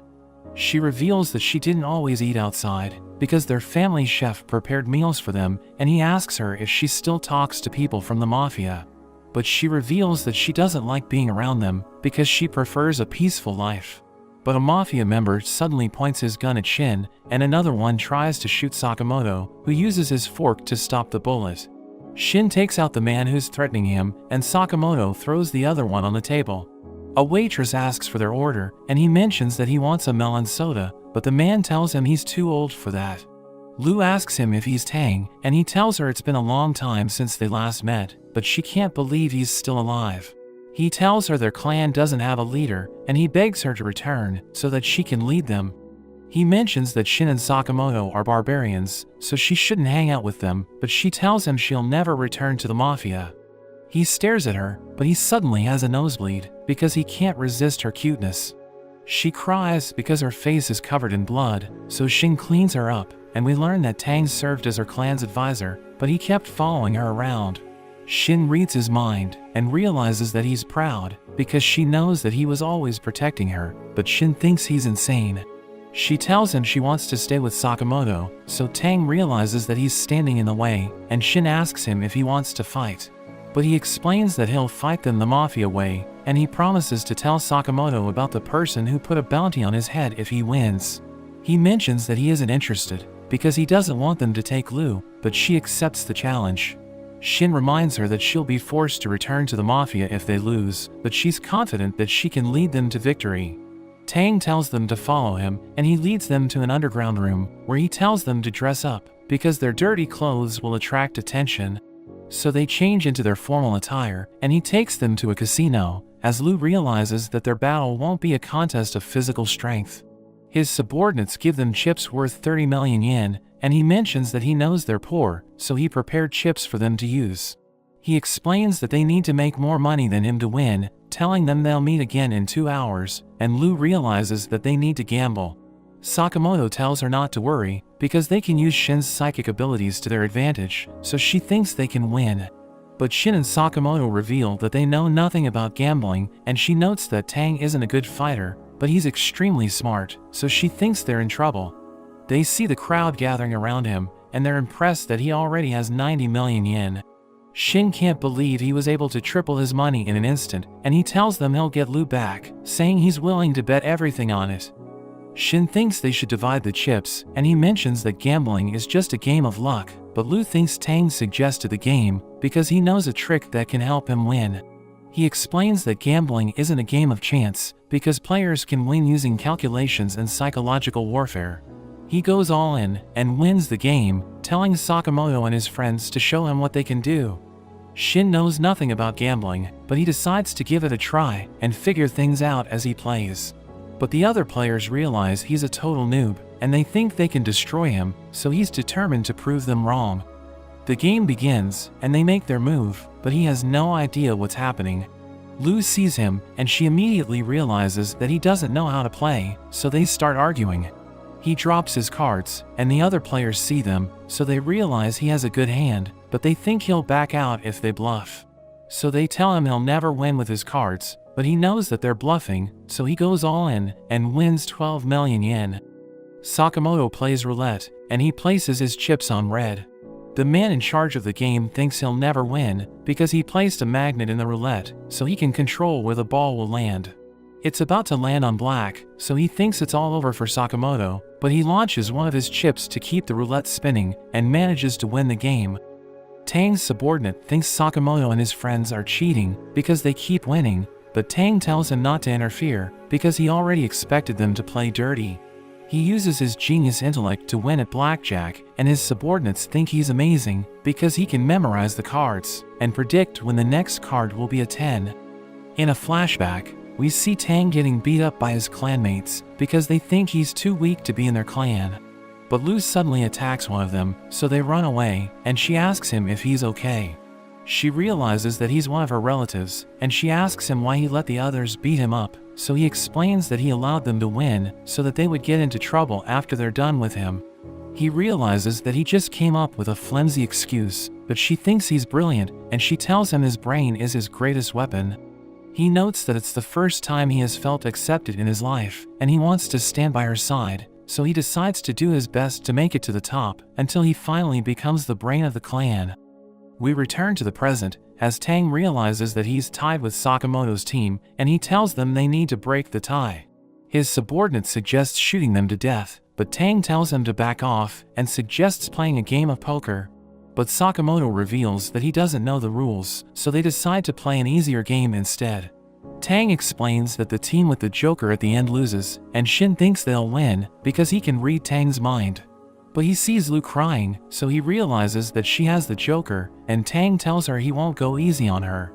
He uses her expression to find the Joker, but he takes it because he wants her to be happy. He tells Shin to take a card from his hand, and he tries to read his mind, but Tang knows about his powers, and he wonders how far Shin can read into his thoughts. He realizes that Tang's mind is filled with complex calculations, which overwhelms his brain, and he collapses, as Tang notes that his plan worked. Tang's subordinate takes the Joker, and he tells Sakamoto to pick a card. He gets the Joker, but he immediately returns it and takes another card. But Tang knows that he cheated, so he warns him that he's out of the game if he does it again. The game continues, and we see that Sakamoto and Tang are the only ones left. Sakamoto has the Joker, and Tang tells him his poker face is impressive, but he knows where to find the Joker, so he prepares to take the other card. But Sakamoto stops him, and he struggles to pull it out, as Sakamoto instantly switches his cards. Tang pulls out the card, but he realizes that he got the Joker, and his subordinates suddenly stop the game, as one of them tells him they don't like the way he does things. They all call him a nerd, and he thinks it's all over for him, but Sakamoto tells him it's his chance to impress Lu. He recalls how she told him that his mind is his greatest weapon, and he thinks he can still win if he outsmarts everyone. He tells Sakamoto not to worry because he already predicted that his subordinates would betray him, and he mentions that their guns will explode if they try to use them. So they check their guns, but Sakamoto suddenly attacks them, and he uses the billiard balls to knock them out. One of them tries to escape, but Tang threatens to shoot him, telling him he was just bluffing. He tells Sakamoto he won the fight, saying he doesn't deserve to be with Lu because he put her in harm's way. But Sakamoto mentions that he doesn't know what Tang deserves, and he explains that he knows what it's like to protect those who are important to him. After that, Tang starts working for Sakamoto, and he tells everyone that X was the one who placed a bounty on Sakamoto's head. But they tell him they already know that, and Lu asks him if he knows X's real name, so he reveals that nobody knows anything about him. They think his information isn't useful, but he tells them about a prison in Southeast Asia where 4 inmates on death row were killed and their faces were burned off. An X was painted on the wall, so everyone realizes that he was behind it, but Tang tells them about the recent cases in Japan where people have been brutally murdered. He reveals that the methods used to kill them resemble those of the 4 inmates, who are supposed to be dead, so he thinks they faked their deaths and made their way to Japan. We see the 4 inmates in a restaurant as one of them, named Donpu, realizes that everyone's talking about them. She wonders what X wants them to do, and the convict named Saw thinks they should relax until he gives them orders. Another inmate named Apato complains about his burger having pickles, but the brute named Minimus crushes it with his hand and eats it. Kashima joins them, and he gives them a list of their targets. He mentions that everyone on the list is dangerous to their organization, but Saw can't believe Sakamoto is included because he looks pathetic. Kashima warns everyone not to underestimate their targets because they might lose their lives. But Minimus becomes upset hearing this, and he crushes his table, telling Kashima they'll eliminate their targets within a month. We return to Tang as he receives his paycheck, and he tells Sakamoto and his friends to escape because the convicts will hunt them down. But Sakamoto thinks they'll be able to tell him about X, and his friends decide to take them on. Tang thinks they're insane, and he tells them the convicts are extremely dangerous, but Sakamoto notes that it's exactly why he needs to take them down. We see a man running away from Donpu, but he trips and falls to the ground, so she catches up to him, and he begs her to let him go. She realizes that he's afraid, and she hugs him, telling him she likes him since he's cute, but she suddenly stabs him to death. He falls to the ground, and she realizes that he's ugly, but she thinks he looked cute when he knew he was about to die. We learn that she gets excited whenever she sees people fearing for their lives, but she ends up killing them because she can't control herself. We see a hitman as he prepares for his next job, but Apato suddenly appears and uses his strings to cut him into pieces. He organizes the hitman's remains and notes that it's what's on the inside that counts, but he sees a book missing in the bookshelf and he starts to lose it. So he rushes to a nearby bookstore and buys the book that's missing, thinking it looks better now that the bookshelf is complete. Minimus crushes his victim and turns him into a ball, but he mentions that he's bored, so he looks forward to meeting his S-rank targets. Saw realizes that the others have already taken out some of the targets, and he can't believe they're rushing things because they just escaped from prison. He thinks it's a waste to kill their targets right away, and we learn that he enjoys looking into his victims before he takes them out, because it makes killing them more exciting. We see Sakamoto with his friends, and he notes that they need to gather intel on the enemy, so he visits the video rental store, telling the shopkeeper he needs to learn about the death row inmates. He tells Sakamoto to check the psycho horror section, and Shin takes the videos about their recent murders, while the shopkeeper mentions that it's worth over 1,000,000 yen, so Sakamoto puts it on his card. Meanwhile, we see the members of the order in a trailer, as Saragi realizes that she missed the turn, so she immediately starts reversing. Shishiba tells her she can't just reverse on the highway, and Takamura hits his head, so Hyo tells her to drive carefully, because they have a senior on board. She apologizes for being reckless, and notes that Shishiba made her drive, but he just tells her to focus on driving. Hyo notes that he wants to get rid of the convicts, since they're causing trouble, and Shishiba tells Saragi to use her indicator, because she keeps changing lanes. He notes that the convicts are crazed murderers, but they're just amateurs, so he wonders why X decided to work with them. But she explains that they're dangerous, because they have no morals, so they can kill people without feeling sorry for them. We see a fly in the trailer, and it approaches Takamura, but it activates his reflexes, so everyone panics and gets down. He suddenly takes out his sword and cuts the trailer in half, so everyone comments that he's just like the convicts because he's also a killer with no brakes. Nagumo notes that there are 4 convicts, and everyone thinks they can take them on because they outnumber them. We return to Sakamoto and his friends as they watch the movies together, but Shin realizes that Sakamoto is sleeping, and Lu mentions that the films aren't scary. After that, we see Heisuke aiming at Sakamoto, and he starts shooting him, but Sakamoto dodges his bullets and catches one of them. Heisuke is impressed, and notes that Sakamoto has caught 99 shots in a row, but he mentions that he missed one. He tells Heisuke to shoot him again, but Shin suddenly arrives, and tells Sakamoto that he'll die no matter how hard he trains. Shin tries to stab him, but he stops the attack, and he asks Nagumo what he wants. So he removes his disguise, and he knows that Sakamoto looked into the death row inmates, but he tells him to stay out of it, because the order is already hunting them down. But Sakamoto notes that he can't just wait around, and he mentions that he wants to find X before the order does, so Nagumo thinks he wants to take them alive. But he tells Sakamoto that they consider him a B-rank target, and Nagumo reveals that they have placed him at S rank, so Sakamoto realizes they're looking down on him. We see Shin and Lu in a home improvement store, where Lu sees a kitten, and she's amazed by how cute it is. Shin reminds her that they need to buy the items they need to repair the shop, and he notes that he's been seeing holes in the wall lately. But she wants to stay with the kitten, so he tells her the convicts are looking for them, reminding her that they're extremely dangerous. She notes that Sakamoto can defeat them, so there's nothing to worry about, but Shin mentions that they need to get stronger, because they're just a burden to him. The shopkeeper shows him a dog, and he tells her he's in a hurry, but he can't resist its cuteness, so he starts playing with it. But it suddenly becomes agitated, and he realizes that the other pets are also reacting. They see Saw in the store, and he mocks the animals for being restless, so Lu asks him who he is. He reveals that he used to be in the military, and he has seen people die because they made the wrong choice, thinking it's a shame since everyone deserves a dramatic ending. He opens his bag and takes out his weapon, as he notes that he'll kill Sakamoto's friends to make him depressed. He suddenly attacks Shin with his axe, and he mentions that he doesn't want to waste his time on side characters, because they aren't strong enough to keep him entertained. The civilians run away, while Shin immediately recovers, and notes that Saw is one of the convicts. He's impressed that Shin is still alive, because he used a crowbar to block at the last second, and Saw reveals that he looked into his targets. So he knows that Lu is rank C, while Shin is classified as a D-rank target, but he isn't happy hearing this, because his rank is lower than Lu's.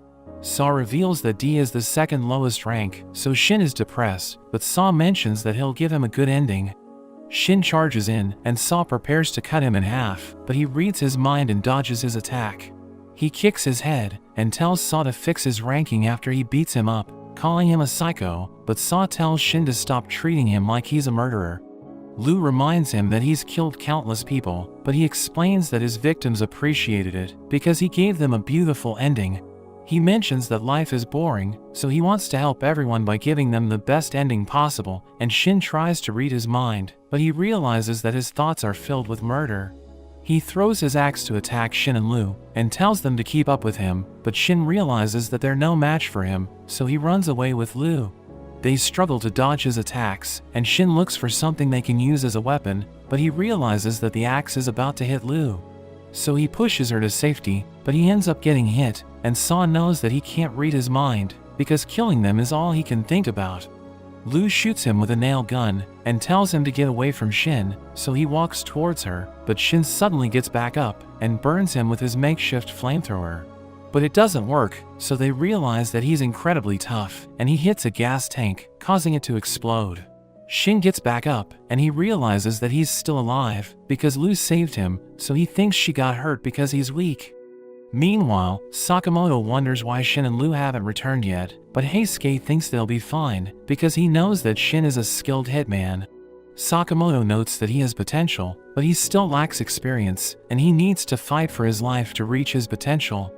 We return to Shin, as Saw mocks him for being weak, telling him his ability is amazing, but it's too bad that it's been wasted on him. Saw mentions that he'll kill Sakamoto's family after he kills him and Lu, and he mentions that he's interested in Sakamoto, because killing him after he loses his family will serve as the perfect ending. Shin is upset hearing this, and Saw prepares to finish him off, but he suddenly awakens his new power. His eyes turn blue as he thinks about Sakamoto, and Saw tries to kill him, but he suddenly dodges the attack. Saw is confused, wondering why Shin isn't acting like his usual self, and he prepares to take another swing, but Shin stops him before he can move his hand.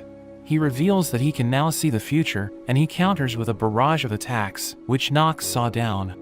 He wonders what happened to Shin, and he tries to cut his head off, but Shin punches his neck as he realizes that Shin can read his moves. He struggles to hit him as Shin uses his eyes to see the future, and he counters with a devastating blow. He thanks Saw for helping him awaken his new power, but notes that he won't let him hurt the people he cares about, so he'll do anything it takes to defeat him. We go back to when Tang went to the store, and he tells Shin that when a person thinks about moving, his brain has already decided to move. Sakamoto knows that Tang is talking about the subconscious, and Lu notes that her subconscious decides to punch a split second before her body reacts.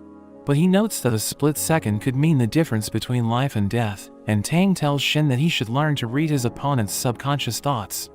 We return to the present as Shin rushes forward and continues to beat Saw up. But he suddenly reaches his limit as he realizes that he isn't used to his new power yet, and Saw catches him, so he thinks it's all over for him. But Lu suddenly appears, and she sends Saw flying, telling him not to mess with her family, but Shin realizes that she's acting strange. He sees a bottle of ethanol and realizes that she had drunk it while he was fighting, but he wonders why she isn't as emotional as usual. She tells Saw not to look down on the mafia, so Shin realizes that she's a mafia drunk, and Saw throws his axe at her. But she grabs the rope and throws it back at him, so he jumps away, but he realizes that she's gone, and she suddenly kicks his head. She takes him down and threatens to make him suffer for all the people he killed, but he tells her to let him go. So she stabs his arm, causing him to scream in pain, and she tells him he isn't allowed to talk. He asks her to spare him, promising not to bother her family again, but she wonders if he ever listened to his victims who begged for their lives. So he panics and starts running away, and she chases after him, as he thinks that bad endings are only fun when they happen to other people. But Shin overhears his thoughts, and he appears above him, smashing him to the ground. We see Shishiba and Saragi in a diner, as they discuss that one of the convicts has already been defeated, so Saragi is worried that she won't be able to kill anyone. Shishiba receives a call from Igumo, who mentions that he's approaching his target, so Shishiba tells Saragi that they can take it easy, because their help isn't needed. But she quickly eats her food, so that she can hunt down her target, and she tells him he can have her leftovers. He tells her to be careful, but she quickly walks away, and he notes that he's full, so he can't finish her leftovers, but he can't believe she has onions in her food. We return to Shin and Lu, who both fall asleep from exhaustion, and Saw uses the chance to escape. He sees a taxi, so he tells the driver to take him to the airport. The driver mentions that he still has a passenger, but Saw threatens to kill him, so he allows him to get in the car. He thinks about stealing money and taking it easy for a while, but we see that the other passenger is Hyo, who tells him he's already reached his destination, and he ends up finishing him off. Shin wakes Lu up, and he tells her that Saw has escaped, so he tries to look for him, but he suddenly gets a headache, as he realizes that it's an after effect of his new ability. But a group suddenly arrives, and their leader tells him that Saw is dead, but she's angry that he caused a mess. He recognizes them as floaters, and Lu wonders what they are, so he explains that they're the JA's cleanup squad, and they fix the place after the hitmen complete their missions. But they start complaining about their jobs, so she realizes that they're degenerates, and he reveals that most of them are working part-time while training to be hitmen. He can't believe she got drunk on ethanol, but she reminds him that they still need to go shopping, so he realizes that they need to get back to the store. Meanwhile, we see Saragi as she heads to a shrine, where she rings the bell, and she prays that she'll be able to kill the convicts. But Donpu suddenly appears behind her, and attacks her with her spikes, wondering why people always close their eyes when they pray. We see that Saragi used a coin to block her attack, and she's glad that her prayer has been answered, asking Donpu if she knows how the Japanese pray to the gods. Saragi grabs onto her and smashes her to the ground, as she explains that the Japanese bow when they pray, but she notes that Donpu is supposed to make an offering before that. She gets back up and tells Saragi she'll make her the cutest one of all, but she explains that she needs Donpu to die in the name of the order. She attacks with her spikes again, and tells Saragi she has no right to judge her, because she's also a killer. But she explains that she isn't judging Donpu, and notes that she just sees her as an insect she needs to kill for the JAA. She dodges Donpu's attacks, but she takes Saragi's briefcase and throws it away, thinking it must be her weapon since it's heavy. Donpu continues her assault, thinking Saragi doesn't stand a chance without her weapon, but she analyzes the situation and realizes that Donpu is keeping most of her spikes in her torso.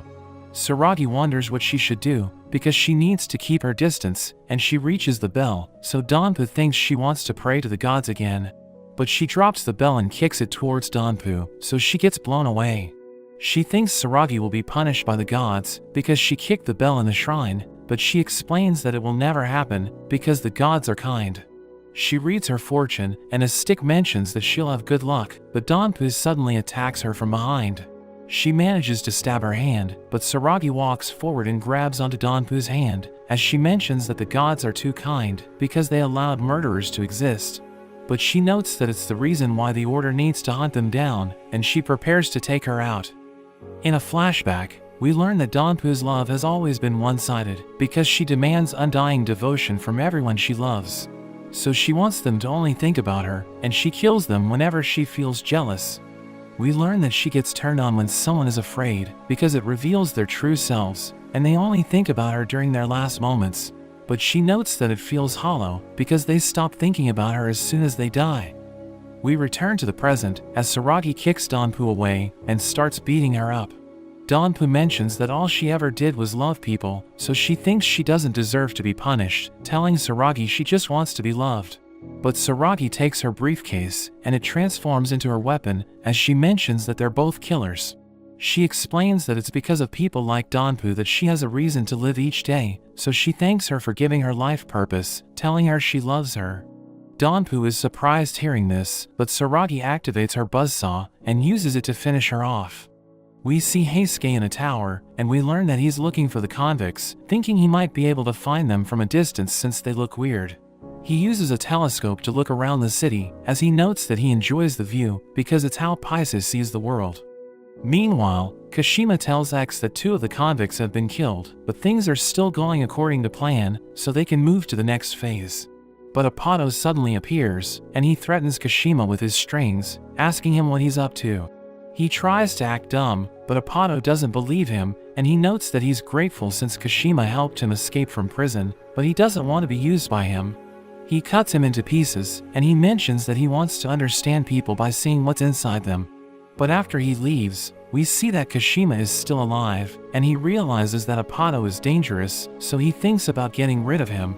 But X tells Kashima to let the convicts do as they wish, because it will give them an advantage over the JAA. Minimus heads to Sakamoto's store, where he sees Aya, but she thinks he's a customer, so she asks him what he needs. We see Sakamoto holding Shin in place, as a therapist named Mia performs acupuncture on him, telling him to stop acting like a baby. After that, she tells Sakamoto she barely recognized him since he put on weight, and she notes that she doesn't advertise for ex-Hitman, but he knows that she's the only one who can help Shin. Luz starts playing with the needles and asks him if it hurts, but he mentions that it feels good, so he thinks Mia knows what she's doing. Sakamoto reveals that she's famous among hitmen, and they call her the Hand of God because she can heal almost any wound. Shin calls her an old hag and wonders how long he has to stay that way, but she tells him to stop being rude. She reveals that she's 98 years old and tells him to stay there for the rest of the day, but he isn't happy hearing this. She explains that his new ability takes a toll on his body, so he can only use it for 5 minutes a day, and she warns him that he might die if he goes beyond the time limit.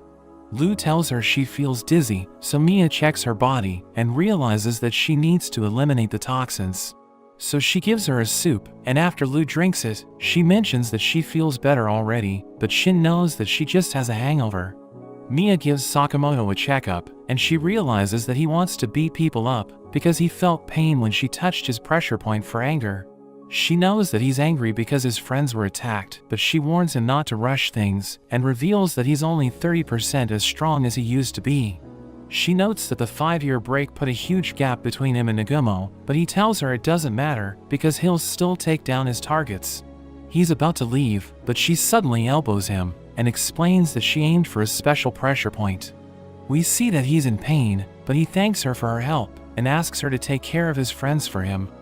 We return to Minimus as he asks Aya where her husband is, so she explains that he left to meet his therapist.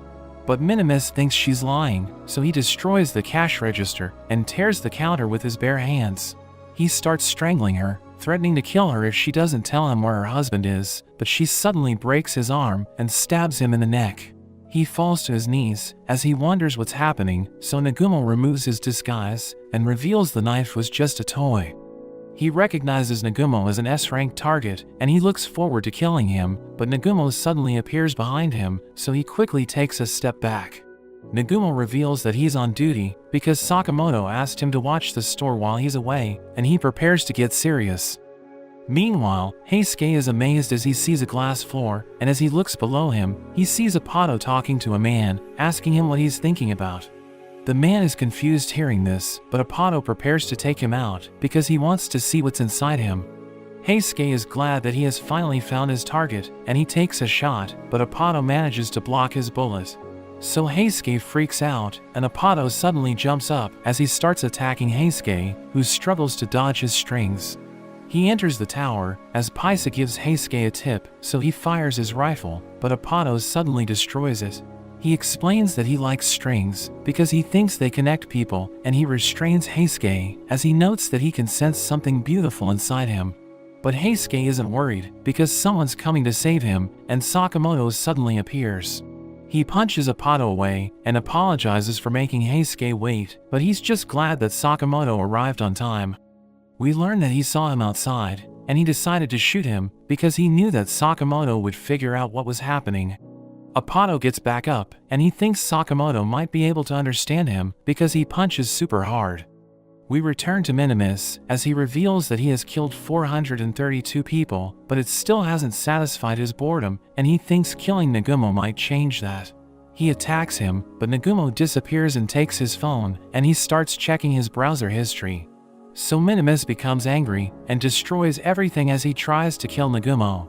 But he suddenly disappears again, so Minimus starts looking for him, and we see that he has disguised himself as Minimus's reflection. He grabs onto him and starts strangling him, as Minimus realizes that he's powerful despite his size, and Nagumo checks his belongings, realizing he doesn't have any actual info. So he throws him away, and takes out his 6-function knife, telling Minimus he'll let him choose how he wants to die. He mentions that his weapon is versatile, so he wants to keep changing the way he kills his victims, and he tells Minimus to pick a number from 1 to 6. But he tells Nagumo not to mess with him, and he tries to punch him again, so Nagumo jumps away, and notes that his die will decide for them. But it suddenly disappears, and Minimus realizes it's in his mouth. Nagumo sees that it's a 3, so he grabs onto his head and cuts it off, explaining that the number 3 is a giant can opener. But he realizes that he made a mess, so he thinks Sakamoto won't be happy. At the tower, Sakamoto blocks Apato's strings, but he gets blown away, and Apato can't believe he can move well despite his weight. He realizes that he can't return to his prime form, and he thinks it must be because of Mia, wondering what she did to his body. Apato wraps his strings around Sakamoto's leg, but he realizes that he can't cut it, and he pulls Sakamoto towards him. But he grabs onto a model and throws it at Apato, who catches it with his strings. Sakamoto realizes that he's a worthy opponent, but he's angry that Sakamoto ruined the display, and he quickly rearranges them. Sakamoto thinks it's his chance to return to his prime form, and he exercises while Apato is busy, but he realizes that he still hasn't lost weight. Apato wraps his strings around Sakamoto again, but he jumps away, and he realizes that he can't win barehanded, so he checks to see if he has any weapons. But Apato thinks he's disgusting because his pockets are dirty, so he thinks they'll never understand each other. We cut to Mia, as she tells Sakamoto's friends that he's nowhere near as good as he used to be, since his weight makes it hard for him to move like he used to. Shin thinks it won't be a problem since he can slim down, but she mentions that he needs to get used to his new body weight. So she hit his pressure point to prevent him from slimming down, because it will help him realize that he has more than enough power with his current weight. Apato continues to attack Sakamoto, and he notes that they'll never get along because Sakamoto can't take care of his surroundings. He explains that he isn't careless, but Apato tells him to look at his slippers, and he realizes that it's broken. Apato surrounds him with his strings, but he suddenly realizes why Mia doesn't want him to slim down, so he rushes forward and sends Apato flying. He joins him in the elevator, as he mentions that it's time for his counterattack, and they fall out of the elevator as Sakamoto starts beating him up. They're able to land safely, and he mentions that he feels better than ever, but Apato praises him, thinking Sakamoto might be the first person to understand him, but he notes that he doesn't have time to listen to him. Shoshiba realizes that Saragi destroyed the shrine, so he thinks the gods will be angry at her, but she reminds him that he didn't do anything to help her. He receives a call from Megumo, and we see that the floaters are cleaning the store, as he reveals that the convicts were also on their hit list. So Shoshiba realizes that X wanted them to kill each other in the end, and Nagumo thinks they were meant to drag it out, because X is up to something. We return to Sakamoto, as Apato attacks him with his strings, but he blocks them with a metal bar, and punches Apato away. He asks Sakamoto if he remembers the first time he connected with the world, but he wonders what Apato is talking about, so he decides to tell him about his past. In a flashback, we see that Apato didn't get along with the other kids, and his mother didn't care about him. But his father was kind to him, and we learn that he was always busy at work, so they didn't always see each other.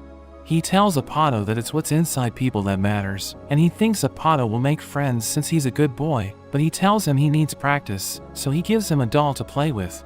Apato approaches the other kids, and asks them if he can play with them, but they call him a creep, so he goes back to his room, wondering why nobody wants to play with him. He stabs his doll and tears it apart, and the other kids continue to reject him because they think he's a weirdo. He sees a cat in the park and kills it in his room, but his father realizes what he has done. So he hugs him, telling him everything will be okay because they'll visit a doctor together. The doctor checks Apato's brain and notes that there's nothing wrong with him, but his father can't believe it because he's convinced that his son is mentally ill. He becomes angry and grabs onto the doctor, asking him if his son was born a monster, so Apato tries to stop him. But his father tells him to stay away because he also finds him creepy. Apato is upset hearing this, and he ends up losing it, so he kills his father, telling him he isn't a monster. He checks his father's brain and tells him they aren't so different because they're just the same on the inside, and he finally feels connected to everyone since his brain is just like everyone else's. We return to the present as Apato explains that he confirms his connection with others by seeing what's inside them, so he wants to cut Sakamoto into pieces. But he tells Apato he's wrong because he loses his connection as soon as he kills a person, telling him he needs to change his ways. But he's upset hearing this, and he tells Sakamoto that he can't dismiss his way of life as he prepares another attack. His strings damage the tower, and it's about to fall, so Heisuke starts to panic. Sakamoto grabs the power lines and stops the tower from falling, but Apato prepares to kill him. He sees Takamura below them, and he cuts the concrete at the base of the tower, causing it to stop falling, but everyone sees that it's now crooked. Sakamoto realizes that he no longer needs to hold onto the tower, and he suddenly disappears, so Apato looks around. But Sakamoto punches him from the side and throws him to the sky before hitting him with a ladder. He combines his strings and turns them into a whip, which he uses to attack Sakamoto, but he takes a disc and throws it at Apato, cutting his whip into pieces.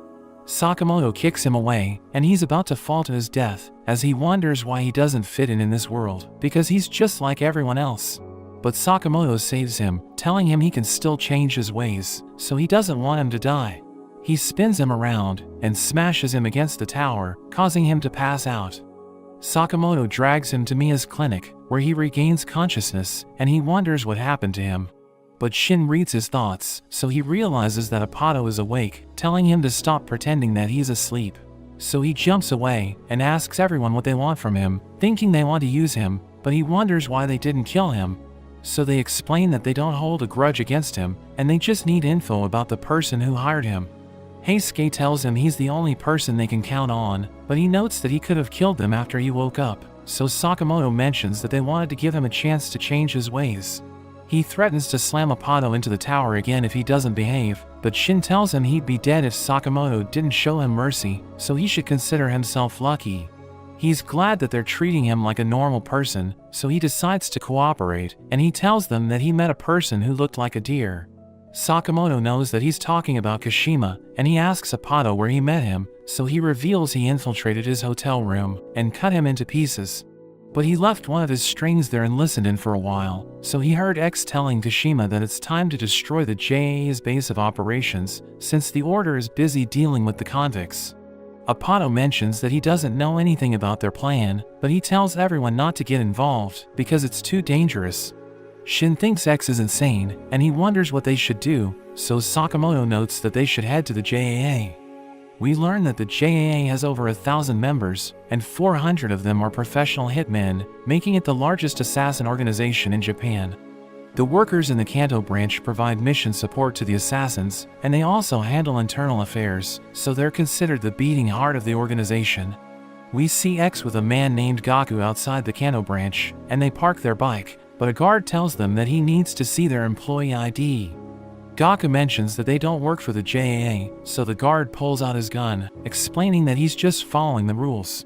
Gaku asks X if he has a JAA license, but he explains that he threw it away because he didn't like his picture, so Gaku gets closer to the guard and suddenly kills him with a single hit. They prepare to enter the Kanto branch, as X mentions that he's nervous since he hasn't been there for ages, and Gaku understands how he feels. But X explains that their performance suffers when they're nervous because they become too self-conscious about their movements. So he tells Gaku to relax, and notes that they're one step closer to getting justice. They enter through the front door, but the guards don't recognize them, so they ask for their ID, but X suddenly cuts them down. He orders Gaku to take care of everything, and he's surprised that he'll be doing everything alone, but X just tells him to be careful before leaving.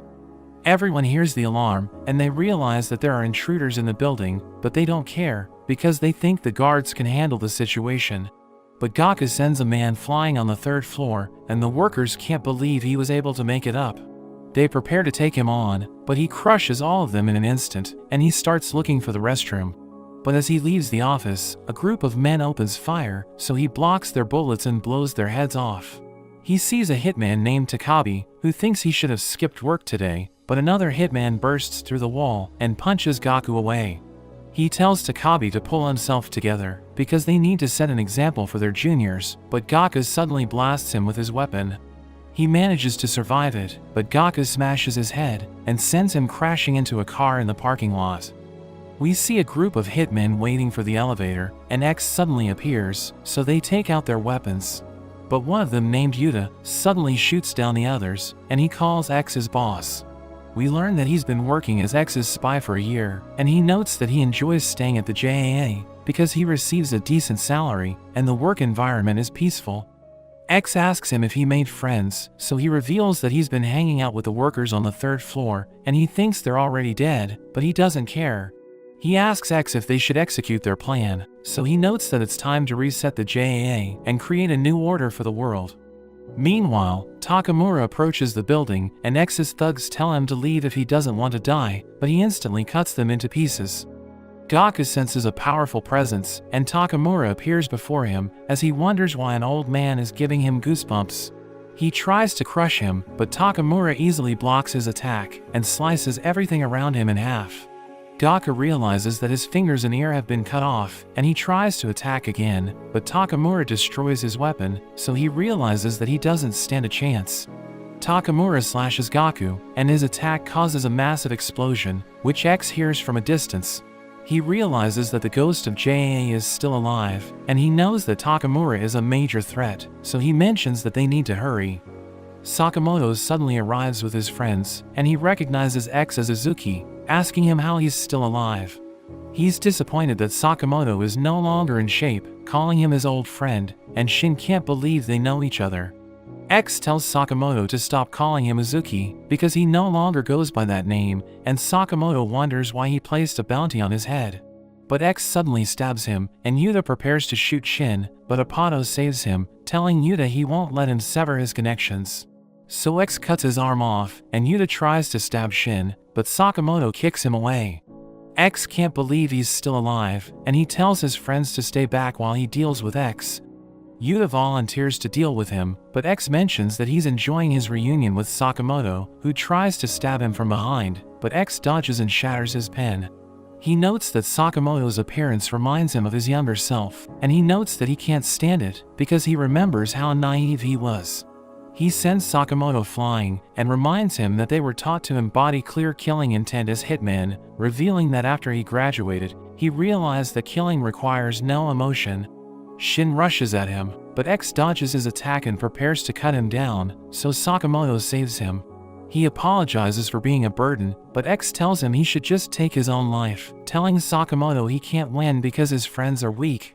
X tells him to fight with his full power, and he notes that he's no longer a hitman, but X notes that he'll keep killing if Sakamoto lets him live, threatening to kill his daughter if he doesn't stop him.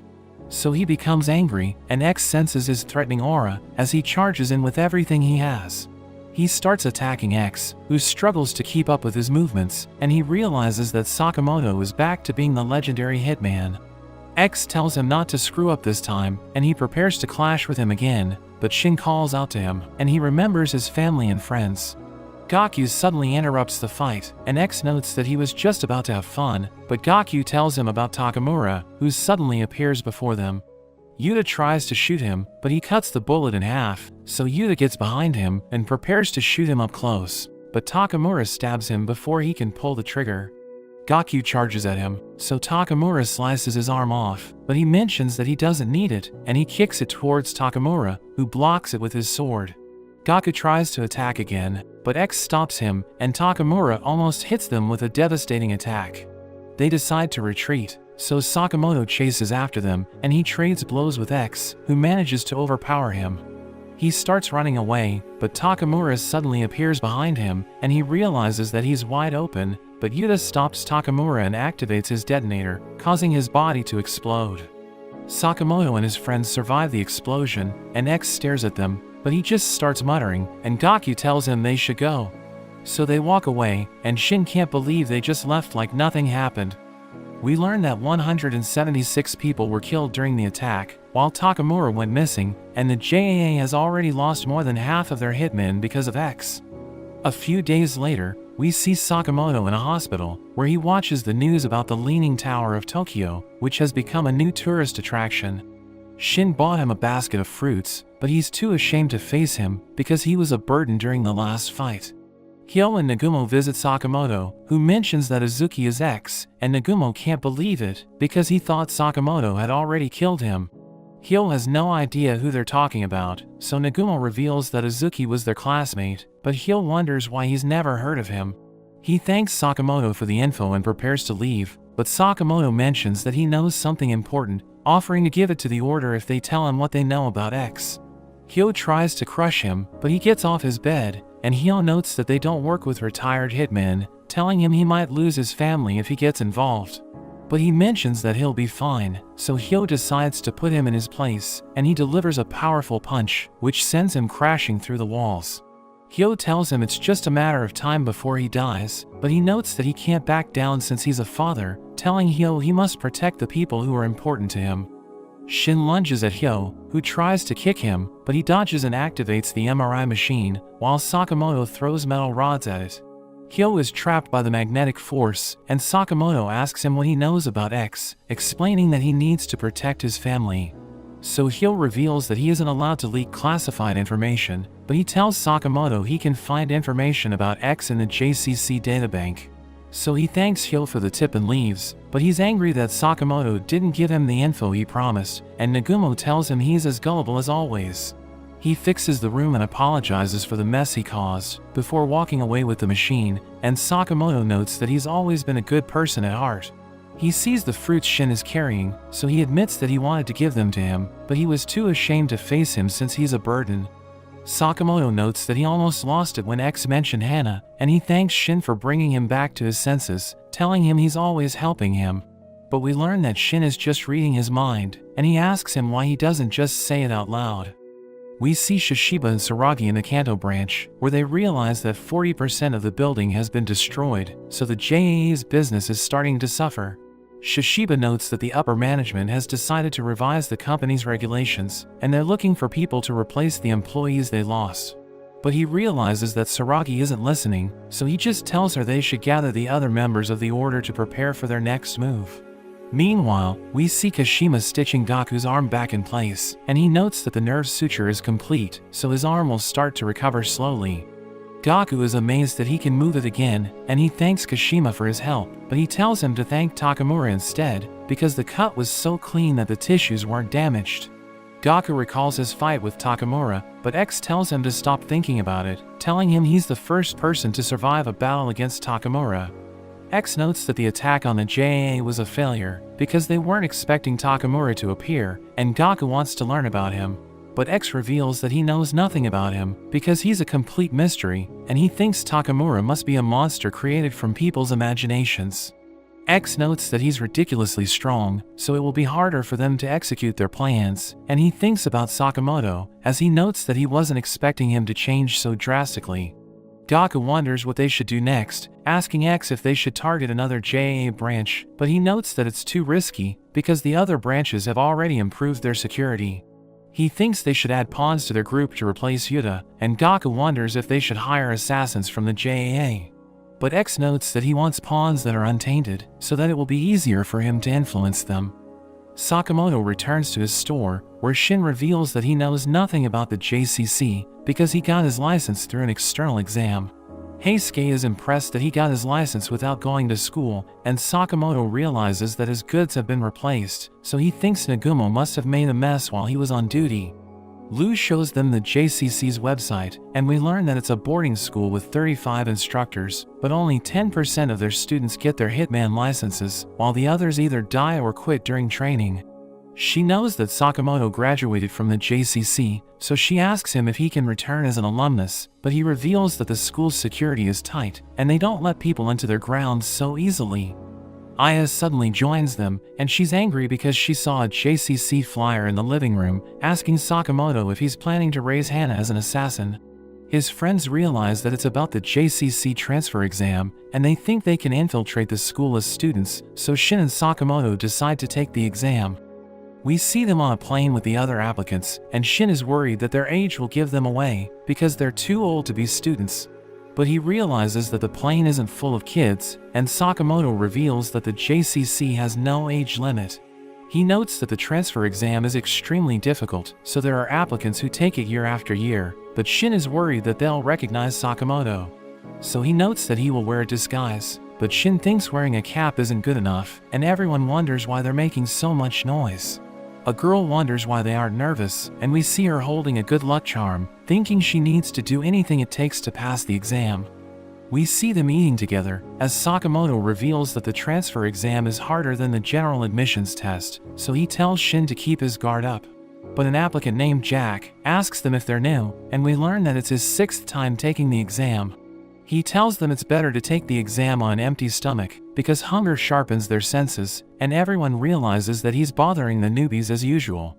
He notes that only 1 out of 40 will pass the exam, and it changes every year, so it's better to be ready all the time, because nobody knows what to expect. But Sakamoto doesn't care, so Jack eats his food, and tells him he'll be the first to die.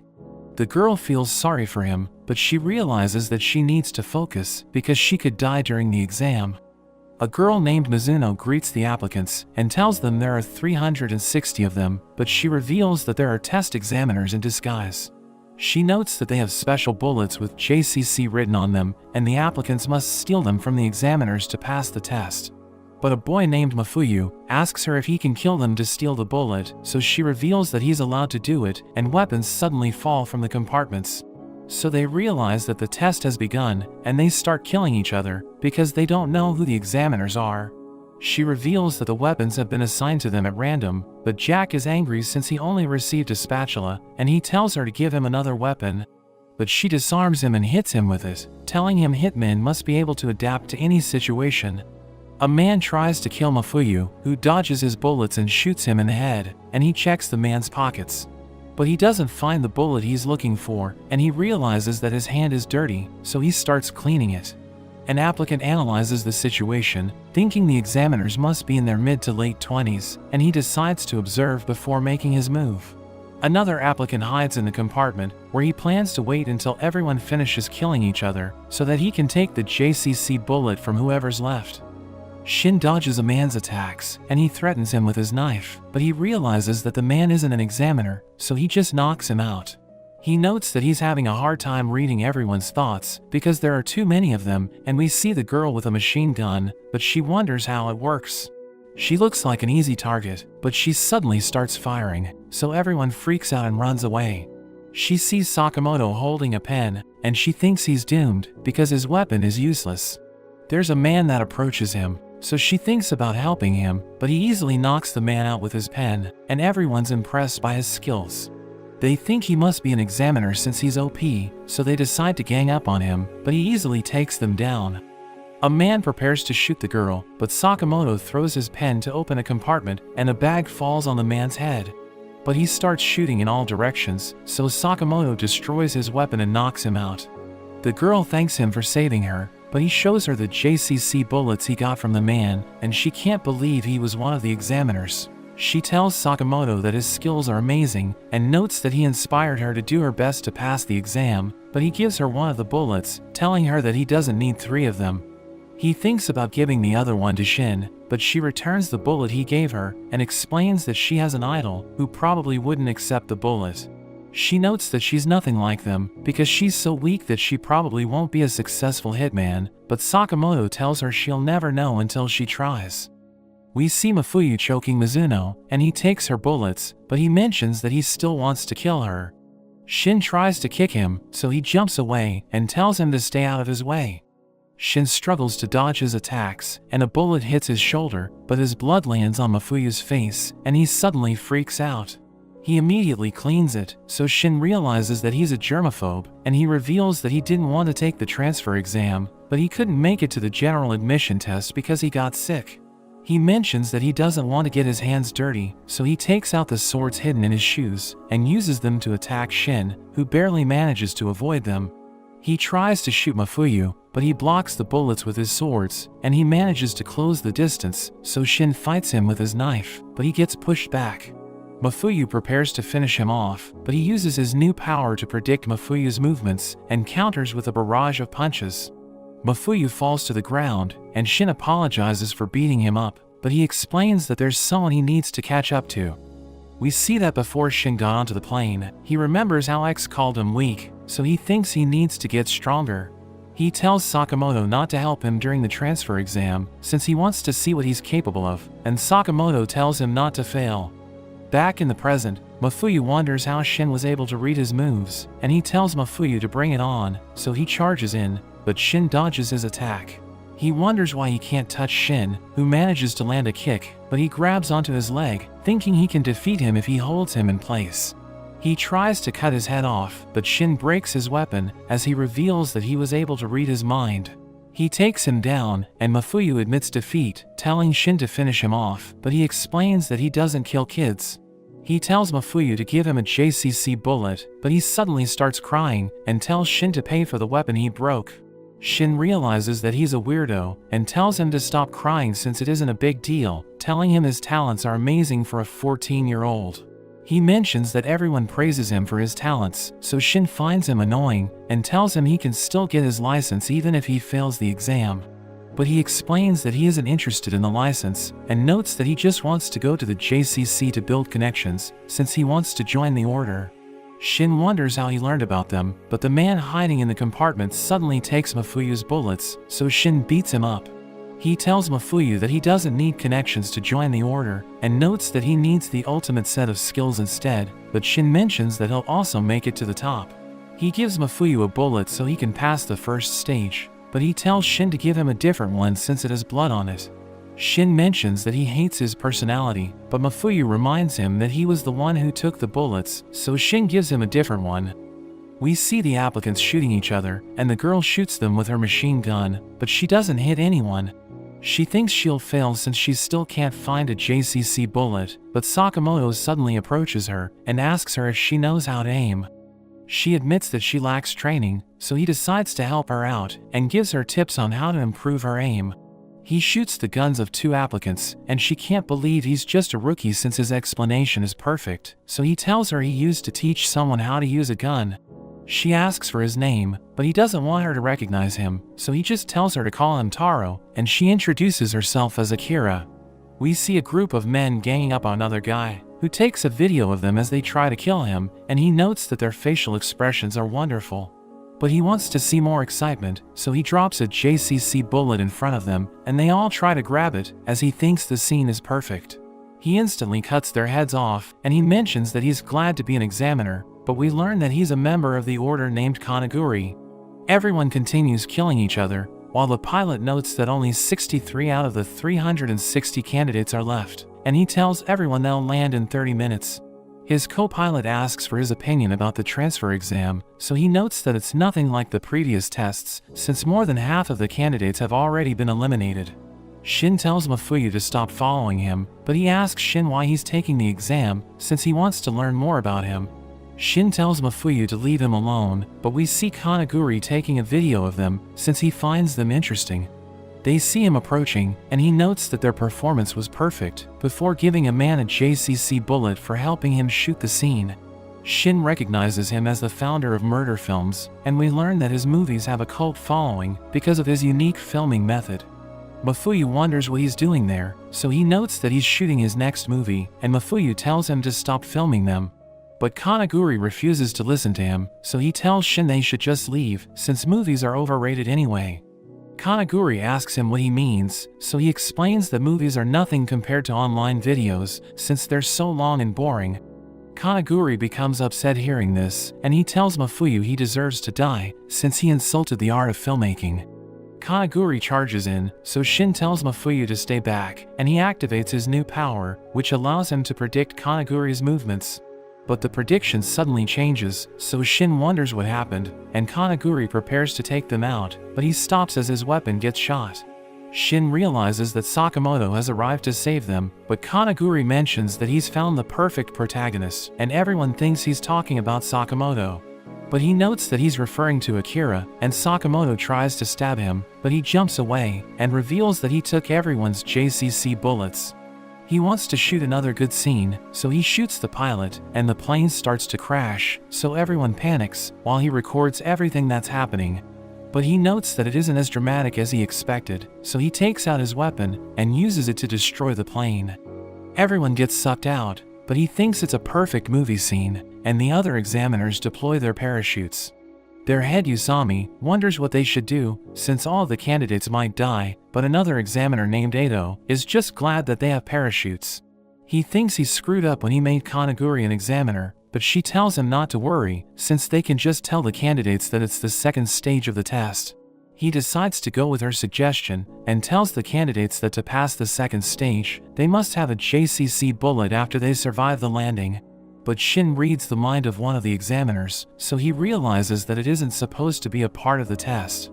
One of the applicants analyzes the situation, and notes that they'll fall into the water in 2 minutes, but another man thinks they won't survive if they hit the ocean at their current speed.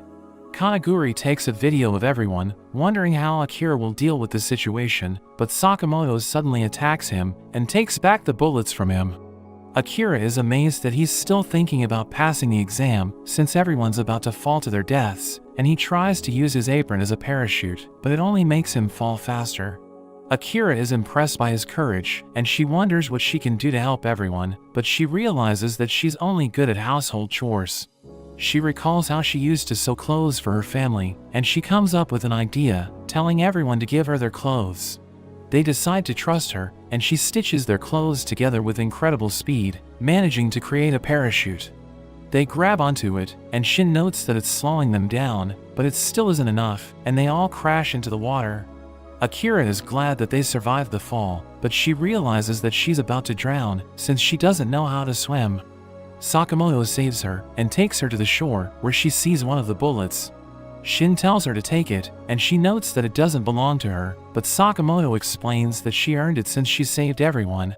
Jack realizes that he's the only one who doesn't have a bullet, but he's just glad to be alive. Sakamoto looks at the stitches that Akira made, realizing that her needlework is amazing, so he finds her interesting, since she was able to do it while falling. We see that Kanaguri also survived the fall, but he realizes that he can no longer shoot his film since his camera is broken, and he thinks he has no reason left to live. The survivors gather at the shore, and Akira thinks it's a miracle that she made it, telling Sakamoto and Shin that she wants to be their classmate. Jack suddenly joins them, and he reveals that he also made it to the next stage, since he found a bullet on the beach. The examiners realize that most of the candidates have been killed, and they decide to pick a game that won't lead to more deaths in the next stage, but Mizuno tells Yusami that the others will arrive soon.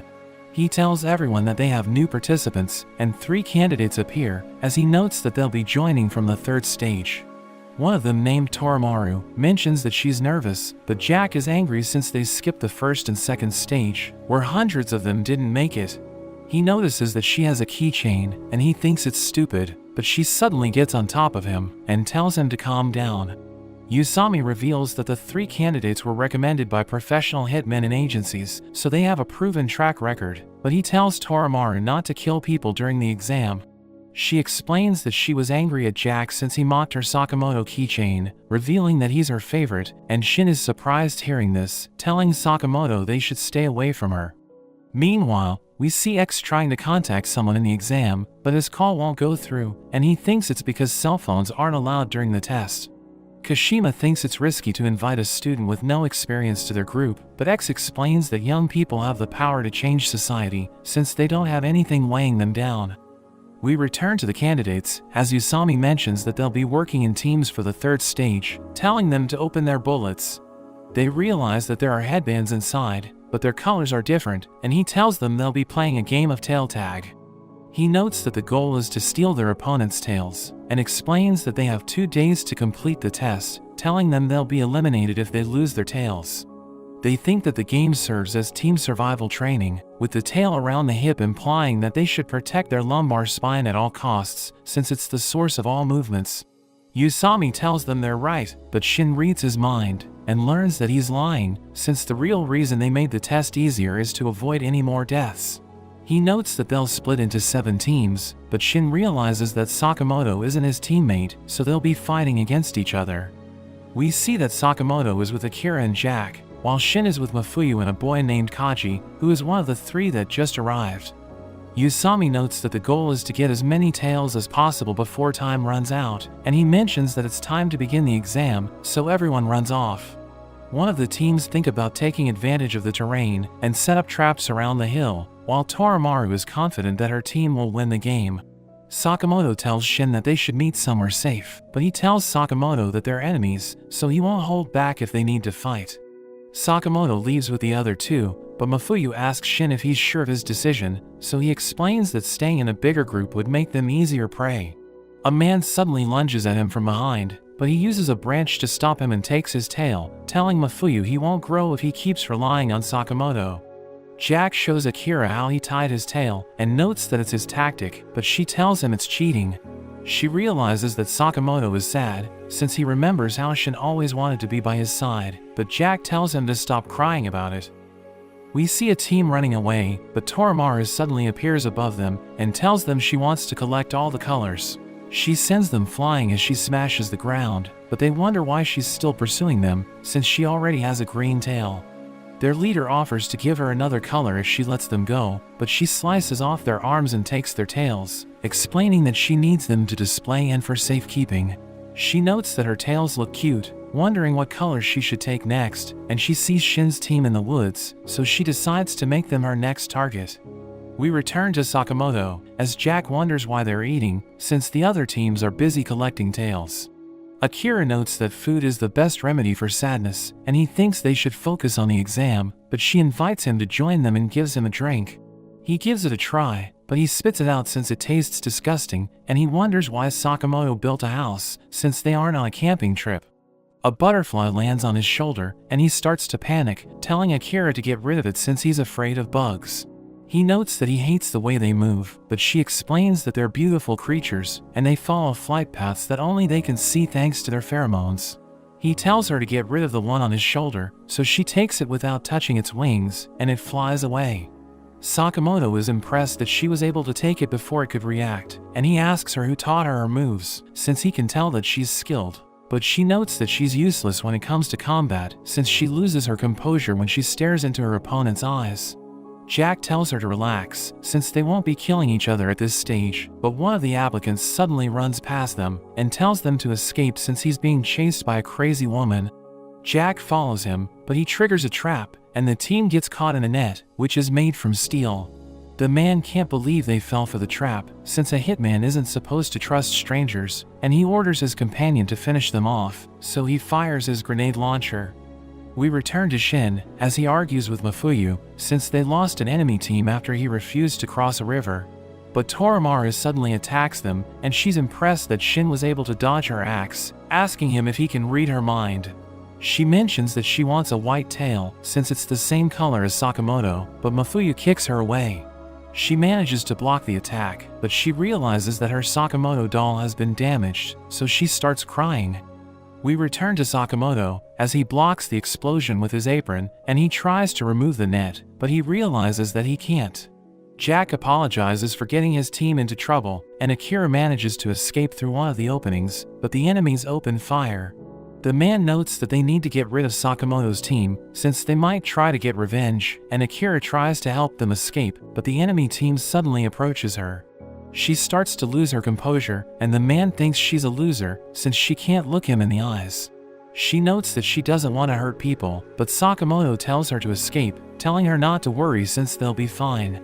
She remembers when her aunt told her the same thing, but she ended up losing her, so she thinks she needs to fight to protect Sakamoto. She notes that she'd rather be an assassin than lose the people she cares about, and she suddenly cuts the man with her hand, so his teammates panic and run away. She chases after them, but Sakamoto manages to break free, and he stops her before she can kill them, telling her to calm down. She wonders what happened, but he rushes to the man's side, and realizes that he'll die if he's not treated, so he gives him first aid. Jack scolds her for being too violent, but she explains that she did it to save them, and apologizes for losing control, explaining that she just followed the path she could see. Sakamoto remembers his classmate Rion, who was one of the top students, and she told him she could see paths to killing people. He asks for Akira's last name, and he discovers that she's related to Rion. He recalls the moment that Rion displayed her skills at the shooting range, and she mocks Sakamoto and Nagumo since she beat them.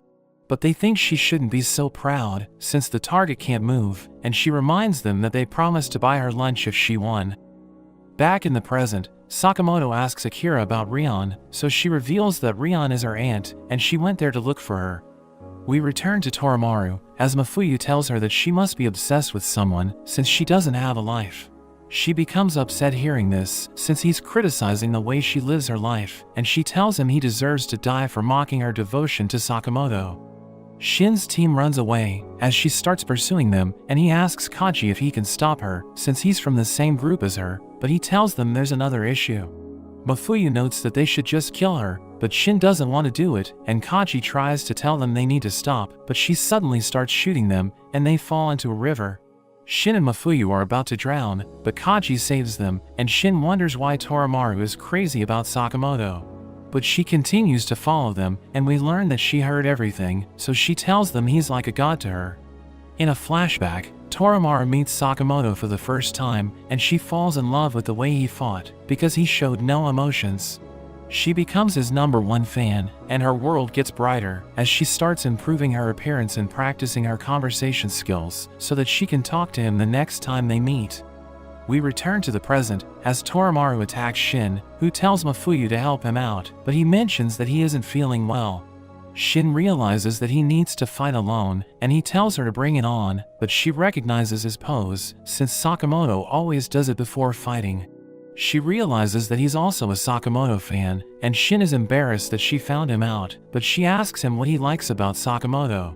She reveals that she likes his cool attitude, and notes that he's like a murder machine, but Shin tells her she's wrong about him.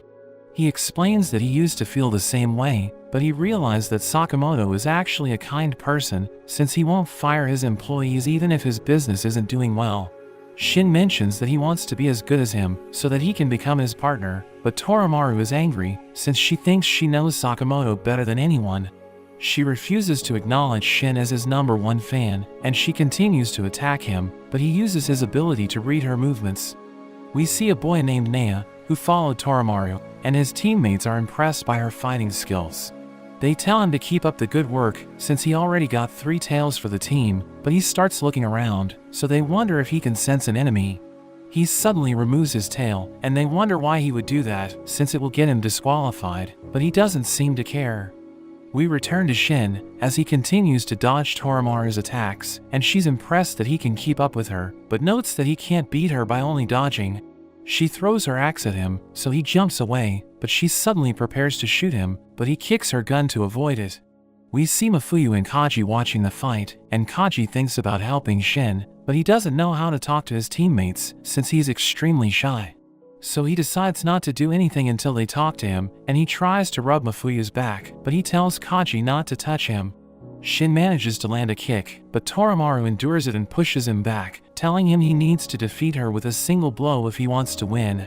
She starts shooting him, so he runs away, as he wonders what Sakamoto would do to defeat her, but he realizes that he needs to stop thinking like that, since he isn't as strong as Sakamoto. He uses his powers to scan the area, and he realizes that there are fish nearby, so he comes up with a plan. She lunges at him from behind, but he suddenly punches her away, and she mentions that he can't hurt her with his weak attacks. But he continues to push her back, and she falls off a cliff, as Shin reveals that he read the fish's thoughts, so he knows that there's a waterfall nearby. She falls into the water, so he thinks it's over, but he suddenly hears her thoughts, and realizes that she's drowning. So he dives into the water to save her, and he sees her at the bottom, realizing she almost drowned since her doll got stuck. He takes her to the surface, and when she finally wakes up, she's glad to see that her doll is okay, but Shin tells her he won't save her again. She wonders why he would save her, so he explains that Sakamoto wouldn't have left her to drown, and she realizes that he's better than her, so she tells him he can have the title of #1 fan. He explains that he isn't interested, and asks her to give him her tail instead, but Nea suddenly appears behind her, and punches her away. We see that Gaku is controlling Nea, and he notes that he feels like he's playing an FPS game, but Shin's teammates appear, and they realize that Nea is behaving strangely. Gaku starts eating bread, and he notes that Shin looks familiar, but Kashima tells him to focus on looking for new recruits.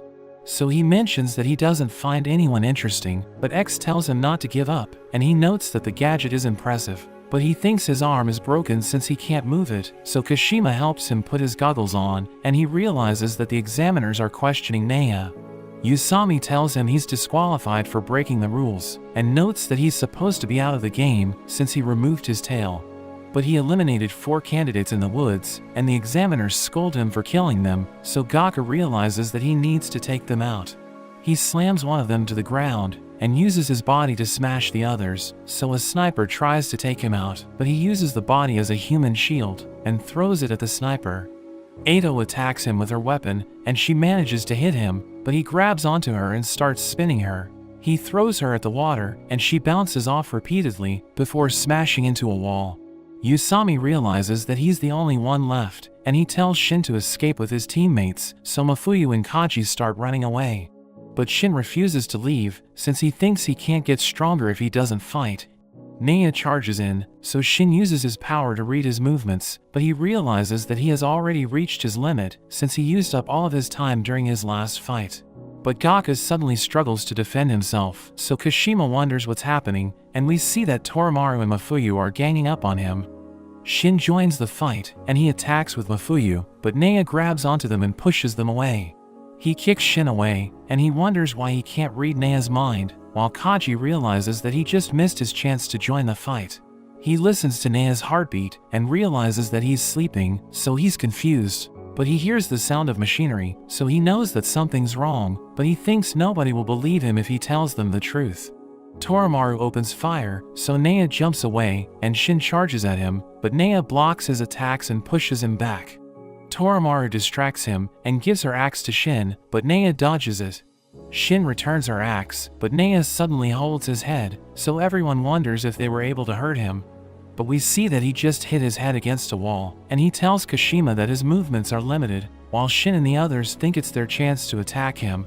Kashima tells Gaku not to push Nea's body, and Gaku asks him about Nea, so Kashima reveals that he's just a kid they hired for the day. Gaku wonders how they found him, so Kashima notes that they posted an ad online, and Gaku thinks they should recruit members using the same method. But Kashima tells him it's important to have face-to-face interviews so that they can recognize those who have talent. But Gaku thinks they should just beat everyone up and recruit those who are still alive. Nea rushes forward and knocks everyone down, but Mafuyu immediately recovers, so Nea smashes him to the ground and kicks him away. Toromara gets back up, and Nea is about to crush her, but Kachi saves her and starts looking for Mafuyu. He struggles to get back up, but he remembers how Shin told him that he can't get stronger if he doesn't fight, so he's determined not to give up. Kachi tries to stop him, but he keeps moving forward, and Kachi wonders how he can face a powerful opponent without hesitation, while he just watches since he's afraid of making a mistake. Toromara notices that Mafuyu can barely move, so she launches him forward, but Nea dodges his attack and counters with a devastating blow, which knocks Mafuyu out. But Gaku's goggles suddenly crack, so he can't see what's on his left side, and Kachi wonders how his allies are so amazing even though they're getting crushed. He thinks he's nothing compared to them, but Shin reveals that he can read his mind, and tells him to take action since it will make him feel better. Kachi thinks he's right, and he tells Shin to follow his plan, but Shin mentions that he can't read Nea's mind. Kachi notes that Nea is being controlled, revealing that he can tell from the sounds, since Nea's goggles work as a headset, and he can hear the other side. Nea rushes forward, but Kachi pushes Shin before he can hit them, and we learn that he can dodge Nea's attacks since his movements are lagging. He shatters the ground with his fist, and everyone falls into a cave, but Kachi thinks it's perfect, since the sound will echo while they're inside. Shin wonders what Kachi meant by lag, reminding him that he can hear his thoughts since he's psychic, and Kachi is embarrassed that Shin heard everything he was thinking. Shin tells him to focus on what's important, so he explains that he can hear the sounds in Nea's headset before he moves, revealing that there's a split-second delay before the real enemy's move registers. But Kachi notes that he can only dodge his attacks, and tells Shin to work with him to defeat Nea, who suddenly rushes forward, so Kachi tells Shin he's going for a straight punch, but he still gets hit, since it takes time for Kachi to put his thoughts into words, and Nea kicks him away, while Gaku starts drinking, thinking the fight is boring. Shin recalls how Sakamoto helped him in the amusement park, realizing Sakamoto predicted his opponent's moves so that he could dodge them. But Kachi isn't as good as Sakamoto, so it takes time for him to relay information, and Shin realizes that he can't win unless he uses his precognition skill. He recalls how Mia told him that he can only use the skill for 5 minutes, and we see that he's already past his limit, but he activates his skill anyway. Nea charges in, but Shin dodges his attack, so Gaku thinks the fight is getting interesting. Shin uses his skill to see Kachi's future, and Nea is about to hit him, but he jumps in the air and manages to land a kick. Gaku's arm is damaged, but Shin realizes that his vision is blurring, and he doesn't know how much longer he can last. Gaku tells Kashima to hold his drink, and he starts fighting seriously, as Kachi grabs onto him, but Gaku just throws him away. He tells Shin to buy time for him, and he wears his headphones and closes his eyes, while Shin struggles against Nea, who punches him in the gut. He's angry since Kachi isn't helping him, but he notes that he has memorized the sounds, and Nea charges at him, but Kachi dodges his attack and uses his move against him. He tells Nea that he has learned his moves, and Shin is impressed that he can learn just by listening, but he wonders why Kachi didn't do that from the beginning. So he explains that it requires a lot of focus, and he needed someone to keep Nea occupied while he was listening. Kashima suggests playing music to disable his abilities, but Gaku tells him his songs are boring, and he thinks things are just getting started. Shin and Kachi gang up on Nea, who starts to fall back, so Shin wonders if he's retreating, but Kachi knows that he can't do that, since the real enemy's movements are limited. Kachi punches him away, and Gaku hits a wall, while Shin prepares to kick him, so he destroys the wall to stop Shin. But he reveals that he was expecting him to do that, and Kachi realizes that it's their chance to take him down, so they charge at him together. But Gaku apologizes to Kashima, since he's about to destroy Nea's body, and he suddenly breaks his arms.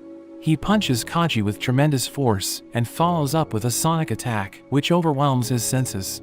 Shin starts to feel strange since he overused his powers, and Nea punches him away, so he crashes into a wall, where he watches as Nea prepares to finish him off, thinking it's all over for him. But Sakamoto suddenly arrives to save him, so Kashima freaks out, telling Gaku that he's a legendary hitman. but he reveals that he already knows that, and notes that he always wanted to fight him. Nea throws a rock at Sakamoto, who manages to catch it, and he dodges Nea's attack, but water starts coming out of the wall. He tells Shin to escape with Kaji, so he thinks he's being a burden again, but Sakamoto tells him they'll divide and conquer. Shin starts climbing to the top, while Sakamoto smashes the wall, causing the underground river to flow into the cave. He starts fighting Nea as they're getting swept away, but Kashima wonders what Gaku is doing, since he looks ridiculous. Sakamoto and Nea get blown out of the cave, and they crash into the plane wreck, but Gaku wonders why he can't move. We see that Sakamoto has secured him to the pilot's seat, and he throws him away, but Nea manages to get off before he falls out of the plane. Sakamoto hits him with a barrage of attacks, and he tries to fight back, but Sakamoto suddenly disappears and kicks him away. He prepares to smash him with a suitcase, and Nea destroys it, but Sakamoto takes a book and slams it into his face. Gaku realizes that he's a threat, so he needs to be destroyed as soon as possible, but he jumps to the other side of the plane to launch Nea into the air. He spins the plane's wheels and rides it to accelerate, and he flies up into the air, where he delivers the finishing blow. Gaku's equipment is destroyed, but he's glad that he was able to fight Sakamoto. We see Torimaru enjoying herself as Sakamoto tends to her wounds, but she doesn't recognize him when she wakes up. Usami notes that due to the incident, they can't continue the exam, so they will all be assessed based on their scores up to this point. They all manage to pass, but as Usami calls out Sakamoto's name, Torimaru is surprised that he has the same name as our hero. But Usami asks him what a legendary hitman is doing there, and Torimaru freaks out as she realizes he's the real deal. She can't believe he's now fat, but she becomes depressed, realizing she's a fake fan. Nea wakes up confused, and he wonders why his body hurts, but Usami mentions they will be handing him over to the JAA. Nea cries as he explains how he just found a job online, since he needed to pay his debts, and Shin can tell that he's telling the truth. He mentions a man wearing a deer mask, so Sakamoto realizes he's talking about Kashima. He wonders what X wanted with the exam, asking Nea if he knows anything else, so he checks his phone, but the contact details have been deleted. Kaji mentions that he heard something about recruiting through the headset, so Sakamoto wonders about why they're trying to expand their group, and he notes that they need to continue to the JCC to find a clue about X. Meanwhile, X learns about Sakamoto being at the exam, and he thinks it's a problem, since Sakamoto knows that he's Yuzuki, so he orders Kashima to destroy any trace of him left in the JCC. Kashima thinks it will be harder to infiltrate the JCC since they lost Nea, but Gaku mentions that they were there to recruit talent, and he notes that there were two that he found interesting. Helicopters arrive to get everyone off the island, and Akira thanks Sakamoto for helping her pass the exam, excited to see him again when they start at the JCC. Mafuyu is paired up with Torimaru for the helicopter, and she notes that he looks pale, but they suddenly realize that Kanaguri is with them. Mafuyu thinks they need to escape, but another man known as the Reaper stops him, and X tells him to be careful with them, since they're going to be friends. We see Shishiba as he complains about working too much, wondering where Kanaguri is. Saragi wonders how he was even hired, so Nagumo notes that he had a fight about a movie with another Order member, and ended up killing them and taking their spot. They buy lottery tickets from a stand, and as they scratch them, we see it's how they get information about their next mission. They need to investigate another attack from X, and Shishiba wonders if he's really trying to take out the JAA. Saragi wonders what will happen if it's destroyed, so Nagumo notes that it would lead to Japan also being destroyed, because it would be overrun by criminals. Saragi wonders about the police, but Shishiba notes that they only have a clearance rate of around 30%, and if they account for the cases that they aren't even aware of, it would only be about 10%. Saragi thinks they're like heroes of justice since they kill all the criminals, but Nagumo thinks that there's no justice in murder, and he thinks that an excessive sense of justice can be more harmful than a villain. Meanwhile at X's base, Kanaguri tries to get a reaction from Mafuyu, but Mafuyu gives him nothing. Reaper finds Kanaguri's filming a waste of time, so they start to argue, but Reaper's brother Jam tries to calm them down. X tells Mafuyu and Torimaru that they aren't planning on harming them, but Mafuyu doesn't trust him. Kashima mentions how they are recruiting for the goal of destroying the JAA, and Mafuyu wonders why they would want to do that, so X tells them it's to restore the natural way of the world, saying it's for justice. Kashima also notes that they provide health insurance, along with a number of other benefits, but Mafuyu wonders what will happen if he refuses. Back at Sakamoto's shop, Heisuke is impressed that they passed the exam, and he notes that the JCC holds a number of great events, but Shin reminds him that they aren't going there for fun, and their focus is the JCC database, to get information on X, but Lu thinks he could still make some friends there, so he thinks about Mafuyu. Hana suddenly brings them a letter, and Shin realizes it's their results from the exam. Heisuke can't believe that Shin got the top score, but they wonder what Sakamoto got, and he reveals that he failed. Everyone is shocked, and Shin thinks it must be an error, but Yusami tells him that they couldn't pass him, because there's a rule in the JCC that a person with a bounty on their head can't be admitted. Nagumo suddenly appears, and he laughs at Sakamoto for failing, which makes him mad, but Nagumo tells him he can get in as a teacher instead. He mentions how he was also trying to get into the JCC, but since he has a mission in Kyoto, he tells Sakamoto to take his spot. Shin thinks it's a good idea, so Sakamoto mentions how he can't step foot onto JCC grounds, but Nagumo tells him he has a plan. We learn that the JCC is a 4-year boarding school with over 1,000 students, where they are trained in the skills to become elite assassins. We see Akira nervously walking around, when a man in critical condition is rushed past her from the assassination class, and another student notes that it's the 10th one this month, mentioning how they can die if they don't have the proper skills. Akira arrives late for her class, so the teacher calls her up to participate in a demonstration, and she wonders if she's about to die. She's paired up with a man named Tanashi, who scares her since he's huge, and they have to practice with a knife, but he thinks about messing with her, so he tries to stab her for real. Akira manages to block it, but Tanashi is suddenly beaten up, and the instructor mentions that they have a new student teacher helping out, as we learn that Nagumo used one of his disguises to make Sakamoto look like Aya, but he mentions that it will only last for 24 hours, so he needs to find the information on X before then. But that's where this video ends. Remember to like and subscribe to the channel. Thanks for watching, and I'll see you next time.